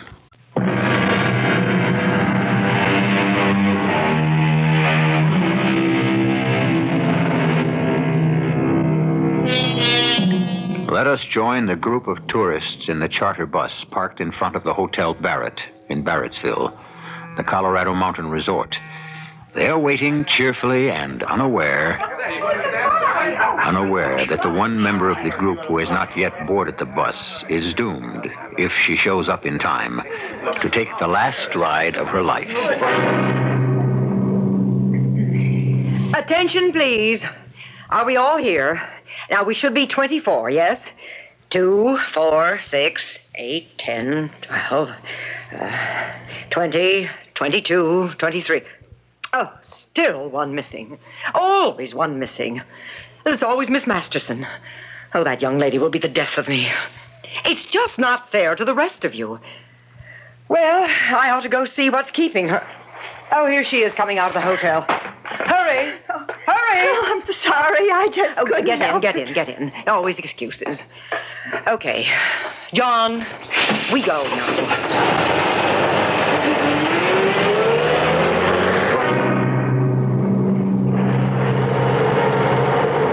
Angelo Menotti was born in Florence, Italy. At the age of 20, his genius as a sculptor was discovered by Silas Barrett, the eccentric gold mining millionaire and art collector who brought Menotti here. After working for 15 years, Menotti completed his monumental work. More than 50 life-size nude granite figures depicting the universal life cycle of mankind from infancy to death at old age. We are almost there, about a half mile up this side road. The sculpture garden was open to the public for less than 1 year until Silas Barrett's young wife and Angelo Menotti mysteriously disappeared. Silas Barrett ordered the garden closed for as long as he lived, 12 years. The sculptures and the parkland were bequeathed to Barrett College with a proviso that permission to visit the sculpture garden could be granted only by the chairman of the Fine Arts Department, currently Dr. Janus Kellerman. Oh, here we are. Now, please remain in the bus, everyone, until the gates are open. You can park right there. Are you the caretaker, Pietro Franzoni? At your service. Signora Mannerheft? Yes. Dr. Kellerman phoned me you were on your way. Would you like me to escort you? Thank you. But that won't be necessary, really. Dr. Kellerman gave me these pamphlets about the exhibits. As you wish, Senora. If you should need me, I will be in my cottage. I must lock the gate. Are there any other gates? No, this is the only gate. There is an iron fence all around the park. When you're ready, your driver can blow the horn. I'll come back in my Jeep. It's not far from my cottage here. Thank you. Oh, dear me, it's clouding up. Do you think it will rain? Could be, maybe. Thunder shower. Over soon. I'll go now. You can see on your pamphlet the diagram of the exhibits. Now, we will go down this broad path to the self-sculpture of Menotti at work. Then along the groupings of the life cycle statues. Then to the fountain. The exhibits are numbered and explained.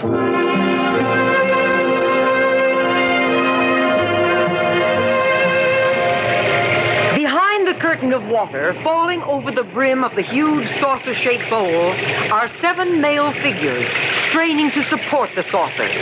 Some straining with greater effort than others, reflecting Menotti's philosophy that not all members of society are equally burdened.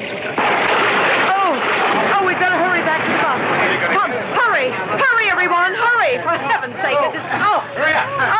We're just in time. In the bus, close the door. John, blow the horn. We'd better start back. My, that was close. Now, let's see. Are we all here? Now, 20, 22, 23. Oh, no, Miss Masterson again. Oh, this is too much. Are you leaving now, Senora? I shall open the gates. One of our group is missing. Did you see her? A young lady? I didn't see anyone. Do you want me to look for her? What's her name? Helen Masterson. No, wait. Do you have a telephone? Telephone? Yes, Senora. In my cottage. I must teach her a lesson. We will not wait. She can telephone for a cab and pay for it herself. Open the gate, please. Are you sure? Please, unlock the gate.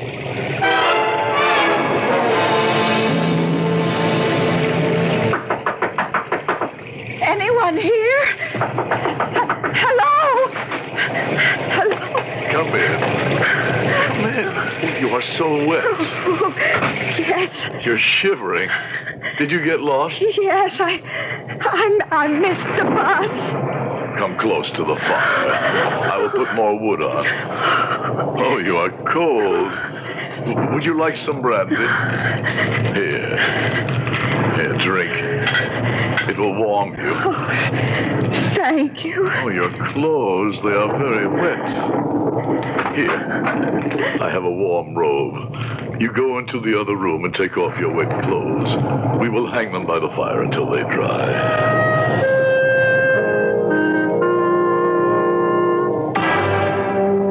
Your clothes are not dry yet. More espresso? You can try it with a little more brandy. Oh, yes, please. Oh, this is such a charming room. I just love these animal figures. The frog, the turtle, that cat. They're simply magnificent. Who did them? Menotti? Menotti? No, I made them. I am the creator. You? They are beautiful. You are surprised. I understand. You wonder how Pietro can do it with only one good hand, no? Oh, I'm sorry. I didn't realize you had... Oh, that's all right. Look, 3 fingers on my right hand are no good. Crushed. They can no longer hold a hammer. Crushed? Well, a long time ago when I came to this country, I was an apprentice to Menotti. A big block of granite fell on my hand and crushed my fingers. Oh, how awful. What a terrible accident. It was no accident. Menotti was careless. Careless? But sometimes I think he was not so careless. I think he knew what he was doing. But why? Why would he let something like that happen? Because he was jealous. He knew Mr. Barrett liked my work. He heard him say so many times. Oh, Menotti, he was a great genius, but... Que sera, sera. Mr. Barrett and Menotti, they built this cottage and made me caretaker here. As you can see, I am still caretaker. But you are an artist.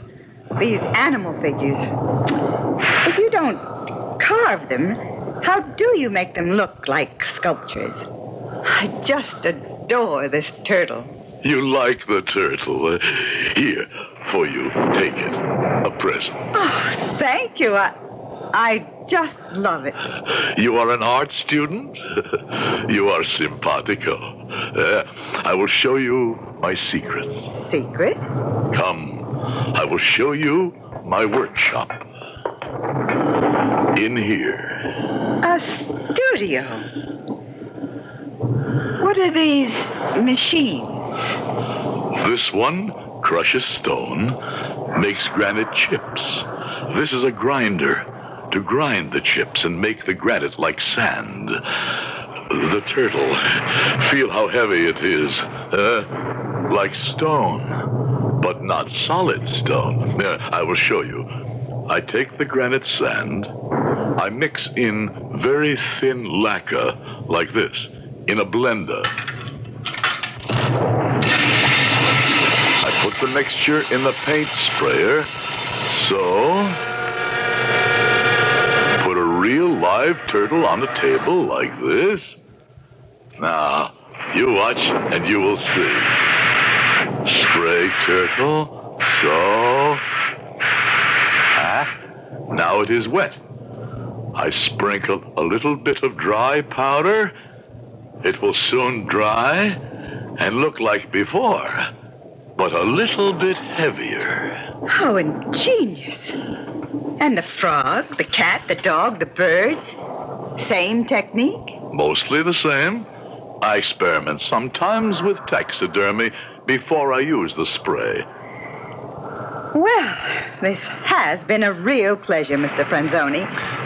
My clothes must be quite dry by now. Miss Masterson? What is it? May I ask about your art school? What? Have you ever modeled at the school? Oh, now and then. Why? If you will forgive me, Miss Masterson, I can tell, even with the robe on, that you have a most beautiful body. Oh, thank you. It really is rather average. No, it is beautiful. Please, do not be offended.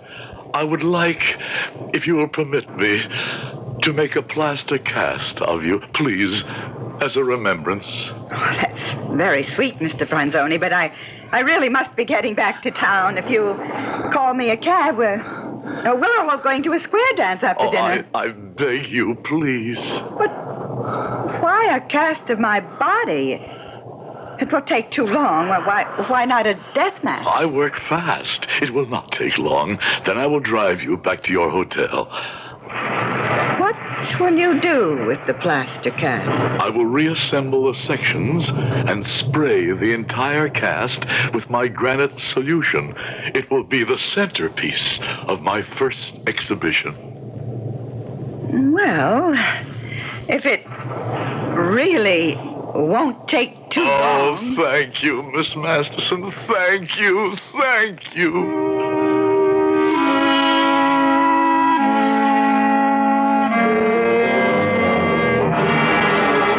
Good morning, Dr. Kellerman. Good morning. I'm sorry to trouble you. Oh, not at all. Now, what can I do for you?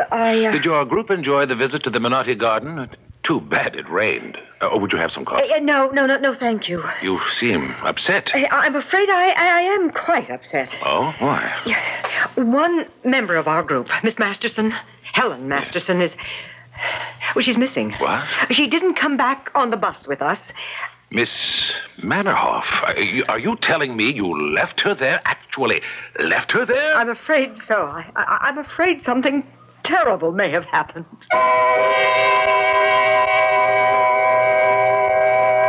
Our horrified Dr. Kellerman has our sympathy.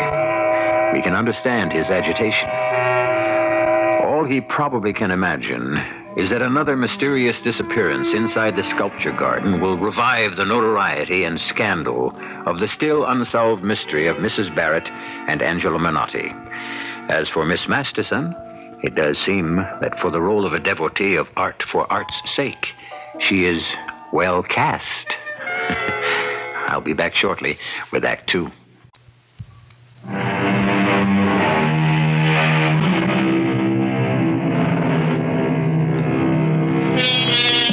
Dr. Kellerman faces a dilemma. Recovering from the first shock of being told that a missing tourist was last seen inside the sculpture garden, he must decide whether to call in the sheriff at once or further question Miss Mannerhoff himself. He has decided on the latter, which puts him at a decided disadvantage. After all, the curriculum of his fine arts department could hardly include a course in the fine art of murder. I simply cannot understand why you left her there. It's a totally irresponsible act, Miss Mannerhoff. I know I shouldn't have. I asked Franzoni if he would call a cab for her to take her back to town. Doctor, I'm afraid I was very annoyed. But she was not at breakfast this morning. I asked the hotel manager to check her room just before I called you. Her room had not been slept in. Well, that is strange. Well, it's happened several times on our tour, going off on her own to dinner and not sleeping in her own room. But she has always showed up at breakfast. Well, I suggest we approach this in orderly fashion. Yes. Well, first, let me call the caretaker. You can listen on the extension. Thank you. Hello? This is Dr. Kellerman, Pietro. Good morning, Doctor. Good morning. Listen carefully, Pietro. Greta, the guide on the bus yesterday, is in my office, listening on an extension. Now, I have some questions. Yes, Dr. Kellerman? Did you see a young lady, Miss Masterson, after the bus left? Oh, yes, Miss Masterson. She came to the cottage in the rain. She said she lost her way. She was very, very wet. She was here a short while until her clothes dried in front of the fire. Well, did you call a cab for her? I tried, but the line was busy. I was afraid she would get sick, so I drove her back to town in the Jeep. Well, did you drive her to the hotel? Are you there, Pietro? Did you hear me? Did you drive her to the hotel? It stopped raining when we got to town. She said she wanted to do some shopping. I let her out on Main Street near the hotel. Yes, and then? I stopped at a drugstore for aspirin. I bought a bottle of Chianti at the supermarket and drove back here. Well, thank you, Pietro. Well, there, you heard. Yes, I heard. I'd better phone the sheriff.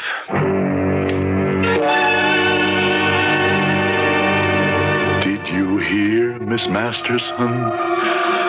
Dr. Kellerman, he just called me. Greta was listening. They are wondering where you are. What happened to you? What could I tell them, Miss Masterson? That you died in the cast? That while I was putting the plaster of Paris on your face, some of it got into your nose, and that I went to make some fresh espresso while the cast was drying, and you died? It was not an accident, Miss Masterson. I was careless. Careless. That's all we know, Sheriff. What I told you on the phone.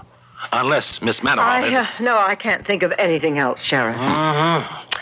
By the way, Doctor. Yes? I checked drugstore and liquor store on my way here. They both confirmed Pietro's story. Well, I never doubted it, Sheriff. That's routine. Well, guess we might as well put out an all-points bulletin of her description. Well, I should tell my home office. If she is missing, they'll want to alert her parents in Columbus. I'd better be getting back to the bus. I'll see you to the elevator. I'll be right back, Sheriff. Well, we look forward to another visit with an art group soon. We plan to, Dr. Kellerman. Oh, you have a magnificent sculpture garden. Thank you. Goodbye. Thanks again. Goodbye. Well, she's gone. What's on your mind, Doctor? What you sweating about? Her clothes. Her bags. Why she left them at the hotel. Yeah. That's not good, Doctor. If she doesn't show up at the hotel by 3 o'clock, I'll go over her room with the manager. Maybe a note, a clue, letters. You know why I'm so upset about this, Sheriff. You do know. I understand. She must be found. Now, it's taken years to live down the mystery of Sarah Barrett and Minotti. You know that we can't afford to have that revived. Particularly now that the Chamber of Commerce wants the garden reopened to the general public as a tourist attraction. Yeah, well, we'll do the best we can. I got to go now. I'll phone you after I see the hotel manager.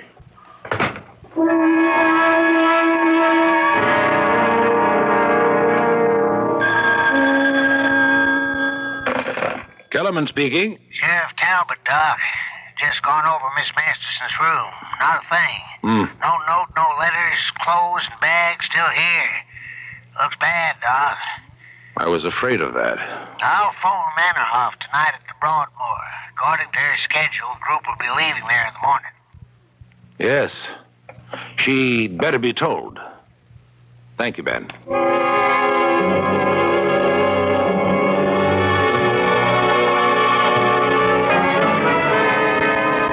Thought you'd like to see this, Doc.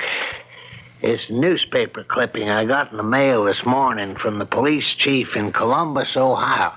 Thank you. Mr. and Mrs. Homer Masterson of Rosewood Heights reported today to Police Chief John Murray that their daughter, Helen, has been missing for the past 2 weeks. Miss Masterson is reported to have disappeared during a chartered bus tour of art exhibits in the West. Well, these things have to come out sooner or later, I guess. At least there's no mention of Barrettsville. Keep your fingers crossed. Well, thanks for bringing it over, Ben. Keep in touch. Bye.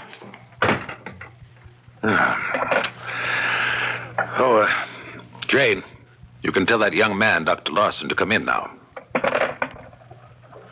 Sorry to have kept you waiting, Doctor. Have a seat, please. Oh, I don't mind. I'm on vacation. Backpacking, eh? Yeah. I'll just put it down anywhere. I've got your card here. Here it is. Dr. Arnold Larson, assistant curator of Cincinnati Museum of Fine Arts. Well, how is Dr. Murdoch? We were classmates at Wisconsin, you know. Oh, he's fine. He sends regards. Well, then, what can I do for you? When I told Dr. Murdoch I'd be spending my vacation backpacking through the Colorado Trailway, he suggested I drop by to see you. Good. And, of course, the Minotti Garden. Well, naturally. Now, when would you like to visit the garden? Well, any time it's convenient. This morning? That'd be fine. I'll have one of the men drive you out.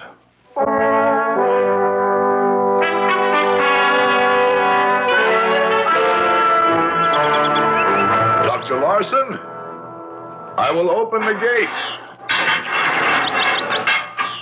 Well, welcome, Dr. Larson. Excuse me, I must lock the gate again. Well, this is magnificent. Yes, magnificent. Oh, your backpack. I'll take it to the cottage. Oh, thanks. Then when you finish, come back to my cottage, yes? Yes, thank you. You have a map of the garden? In the brochure. Very good. You start that way and follow the sign. Yes, I'm sure I'll have no trouble. All right. I'll see you later, Dr. Larson.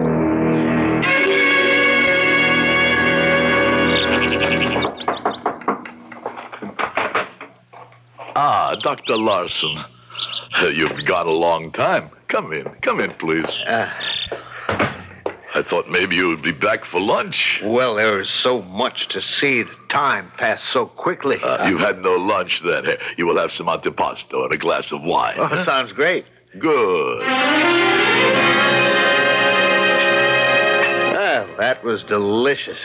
I didn't realize how hungry I really was. Mochianti? Oh, yeah, half a glass.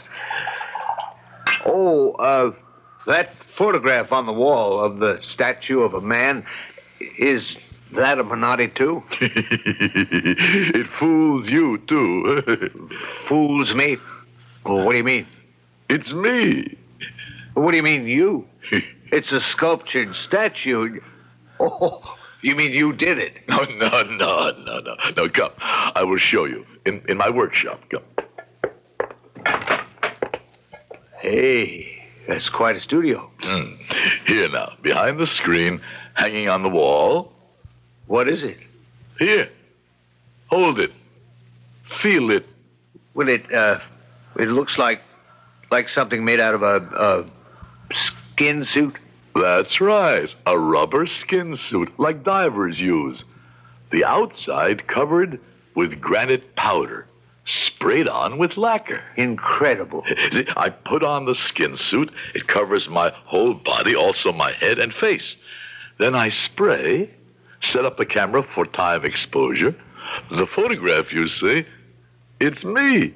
It's a joke, Dr. Larson, a joke. I have fun. I make what art critics call a living statue. I like to experiment. I must say that photograph sure fooled me. Well, I guess I'd better be going now. Please, you have a few minutes, just a few minutes.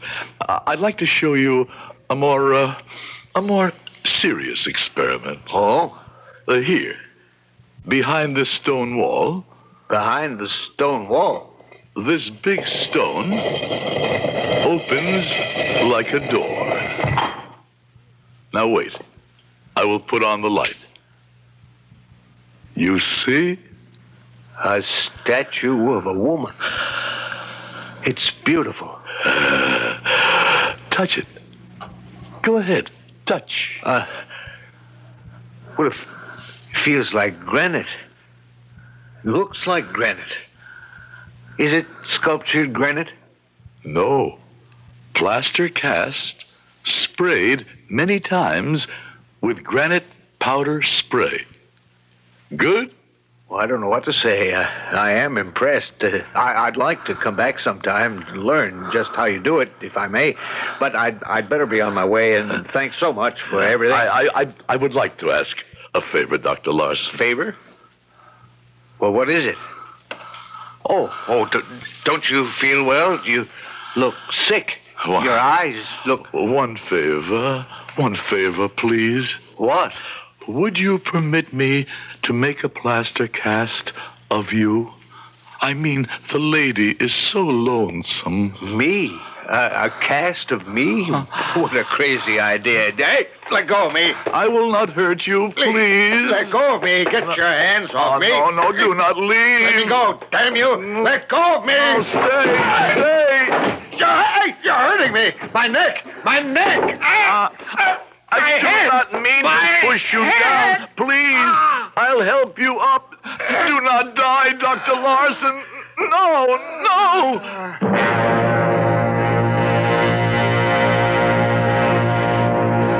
I do not want him to die, Miss Masterson. You believe me, yes? I only want to make a cast so you are not lonesome, Miss Masterson.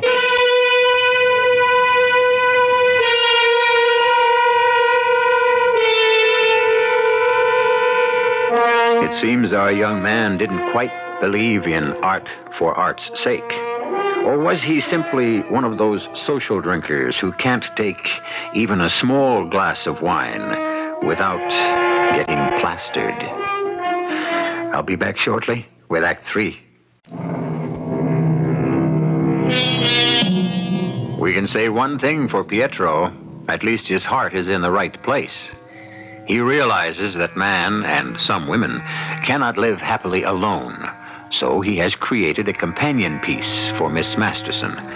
As for distraught Dr. Kellerman, a thing of beauty may be a joy forever, but certainly not in his present state of mind. He is understandably terribly upset and has just hurried to Sheriff Talbot's office. I just got a telephone call, Sheriff, from Dr. Harvey Murdoch, curator of the Cincinnati Museum. It seems that his assistant, Dr. Arnold Larson, is 2 days overdue from his vacation. He wanted to know if I had any idea where he might be. Why you? Oh, yes, I should explain. Larson visited the Menotti Garden about a week ago. He paid a courtesy call at my office. I had him driven out to the garden. And he didn't come back to Barrettsville? No. He was spending his vacation backpacking and just wanted to stop off to see the garden. He'd never seen it. Yeah, go on. I phoned Pietro to tell him to expect Dr. Larson. And did Pietro see him? It didn't occur to me to ask him. I took it for granted. Now, good heavens, I hope this is not another missing persons case. Well, why don't we just drive out to see Pietro? Dr. Kellerman, Sheriff Talbot, what a surprise. Sheriff Talbot would like to ask you a few questions, Pietro, about Dr. Larson. Larson? Oh, yes, Dr. Larson. Yes, from the Cincinnati Museum. Yeah, was he here the day Dr. Kellerman telephoned you to tell you he was coming? Of course he came here. He enjoyed the garden very much. How long was he here? Well, let me see. He came about 10 o'clock. He spent a long time in the garden. Came back to the cottage about 3 o'clock. And he left then? 3 o'clock? No, he stayed about 1 hour. Had antipasto and wine. We talked. Nice man. He said he had to go. He wanted to get back to the overlook before dawn. Camp there. Oh, yeah, there is a campsite there. And that was the last time you saw Dr. Larson? That is right. Is something wrong? Something happened to Dr. Larson? He's missing. He should have been back in Cincinnati 2 days ago. Well, we better get back to town. Get out an alert to the Ranger Service and the Highway Patrol. You hear, Dr. Larson? Your Dr. Murdoch did not find you. You stay here with Miss Masterson. Soon they will find the backpack I threw down into the ravine by Overlook. They will think you slipped over the rocks and fell into the river. They'll look, but they'll never find you. Never.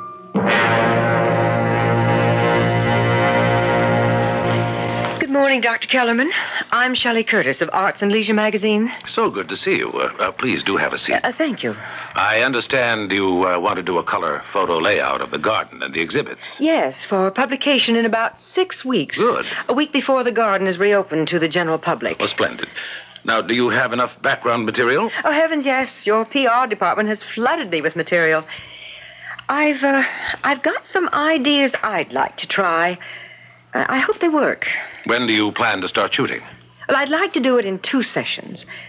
First this morning to study the subjects, get the feel of the place, and do overall shooting, probably until about 4 o'clock. Right. Then I'd like another session towards dusk. Sunset with changing colors, golds, reds, and blues as darkness approaches. And finally, under the full moon, those nude granite figures of the fountain glistening wet in the moonlight. It certainly sounds wonderful. I'll call the caretaker. I'll drop by tomorrow before I leave. Oh. Hello? This is Sheriff Talbot. I was just about to call you. I thought you'd want to know. Ranger found Larson's backpack at the foot of a rock slide. And Larson? No trace yet. They're searching downriver. I just phoned Dr. Murdoch. All right. Thanks, Ben. Well, it's too bad, but it could have been worse. At least it wasn't found inside the Minotti garden. You said you're about to call me, Doc? Yes, Ben. You still have a highway patrolman on duty near the garden, don't you? Yeah, that's right. Mike calls you. Why? There'll be a magazine photographer working there. Name's Shelley Curtis. She might be doing some shooting around dusk and moonlight. You might alert Halsey. She might be shooting with flash. Oh, yeah, I sure will. Thank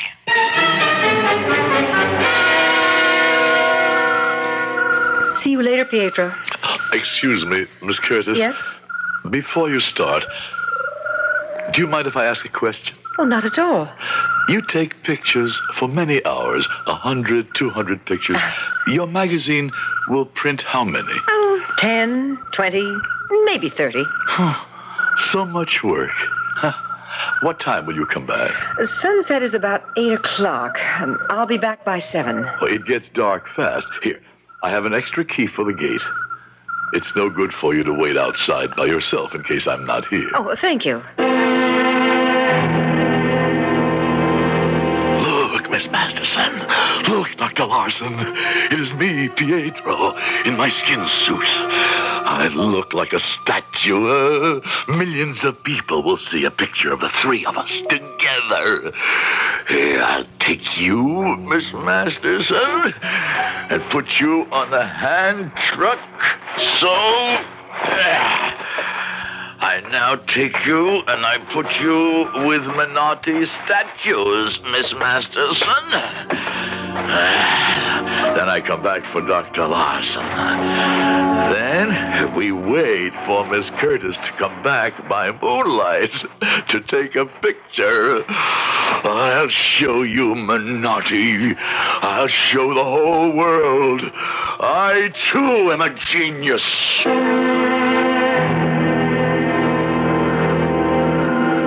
Do not move, Miss Masterson. Do not move, Dr. Larson. She is coming. Do not move. She is not stopping. Miss Curtis. Who called me? I could swear something touched me. Who touched me? Oh, Pietro! Pietro! Pietro! Pietro! Where are you? Pietro, are you here? Oh, operator, please. Please. The police. Hurry! Oh, God. Sheriff Talbot. Hurry! Just take it easy, ma'am. Where are you? The naughty garden. The caretaker's cottage. Please, hurry. Now, calm down, ma'am. Where's the caretaker, Pietro? I don't know. I ran here. The door was open. You the photographer? Yes, I have. You ran there? Well, one of the statues. A statue of a man. As I passed it, a finger touched my back. My name was called. Now, listen, Miss Curtis. Are you sure about this? You sure you're not imagining this? Please, you must believe me.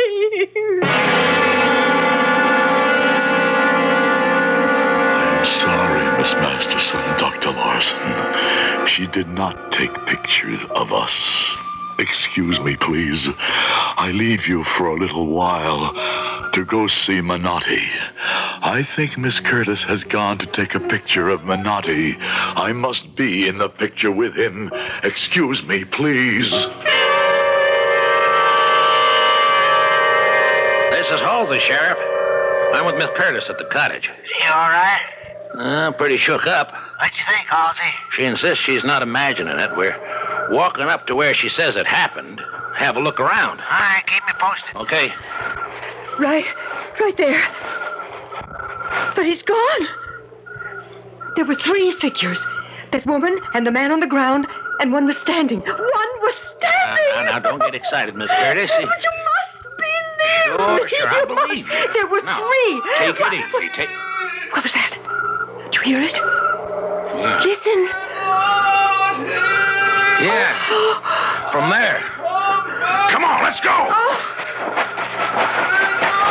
Yeah, there, I see it. That's the third figure I saw. Yeah. It's climbing that monument. The self-sculpture of Menotti at work. Come on down. Come on down or I'll shoot. No. Don't shoot. It's coming down. Stay right there now. Don't run. I'll shoot. Don't run. Sheriff, this is Halsey. There's something damn queer going on out here. We saw this statue, this man who looked like a statue. I ordered him to stop running, and it didn't. I got off 2 shots. He got away into the bushes. Did you hit him? Well, I don't know. All right, stay with Miss Curtis. I'll pick up Dr. Kellerman and the search party. Okay.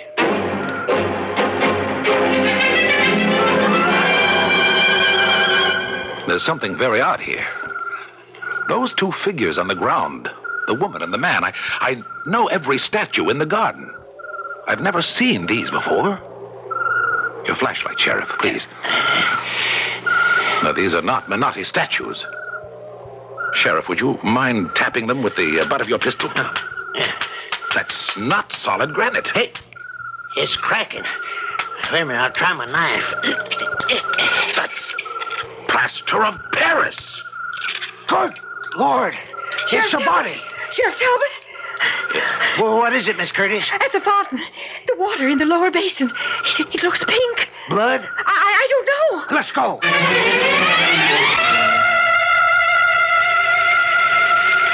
Yeah, it's pink, all right. Could be blood. Dr. Kellerman. Yes? How many statues should be in that fountain holding up the saucer bowl? 7. There are 8. 1 extra in the center. Whoever you are in there, come out, or I'll shoot. No, don't shoot, Sheriff. There's a water valve. Halsey, shut off the water. Oh, shut off the water! Don't shut off the water! Oh, that's the thing. The man, the statue that touched me. He's bleeding from a thigh wound. Jameson, Kennedy, carry him out of there. Halsey, call the ambulance. Just lay him down here now. Oh, Dr. Kellerman. Dr. Kellerman. Who are you? The skin mask on my face and head. Pull it off. Yeah, let me do it, Doc. Pietro. Yes, Dr. Kellerman. Pietro Franzoni. And soon when Miss Curtis writes her story, the whole world will know I am just as good as Angelo Menotti was. Yes.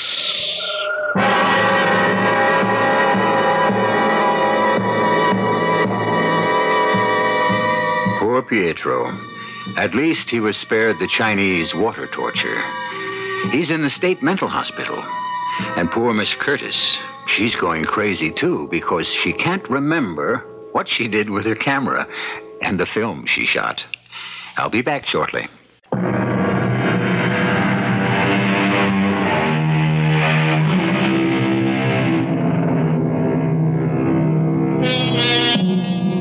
Here's a timely travel tip. If you drive up to the gate of Menotti Garden and find it still closed to the public, don't fret.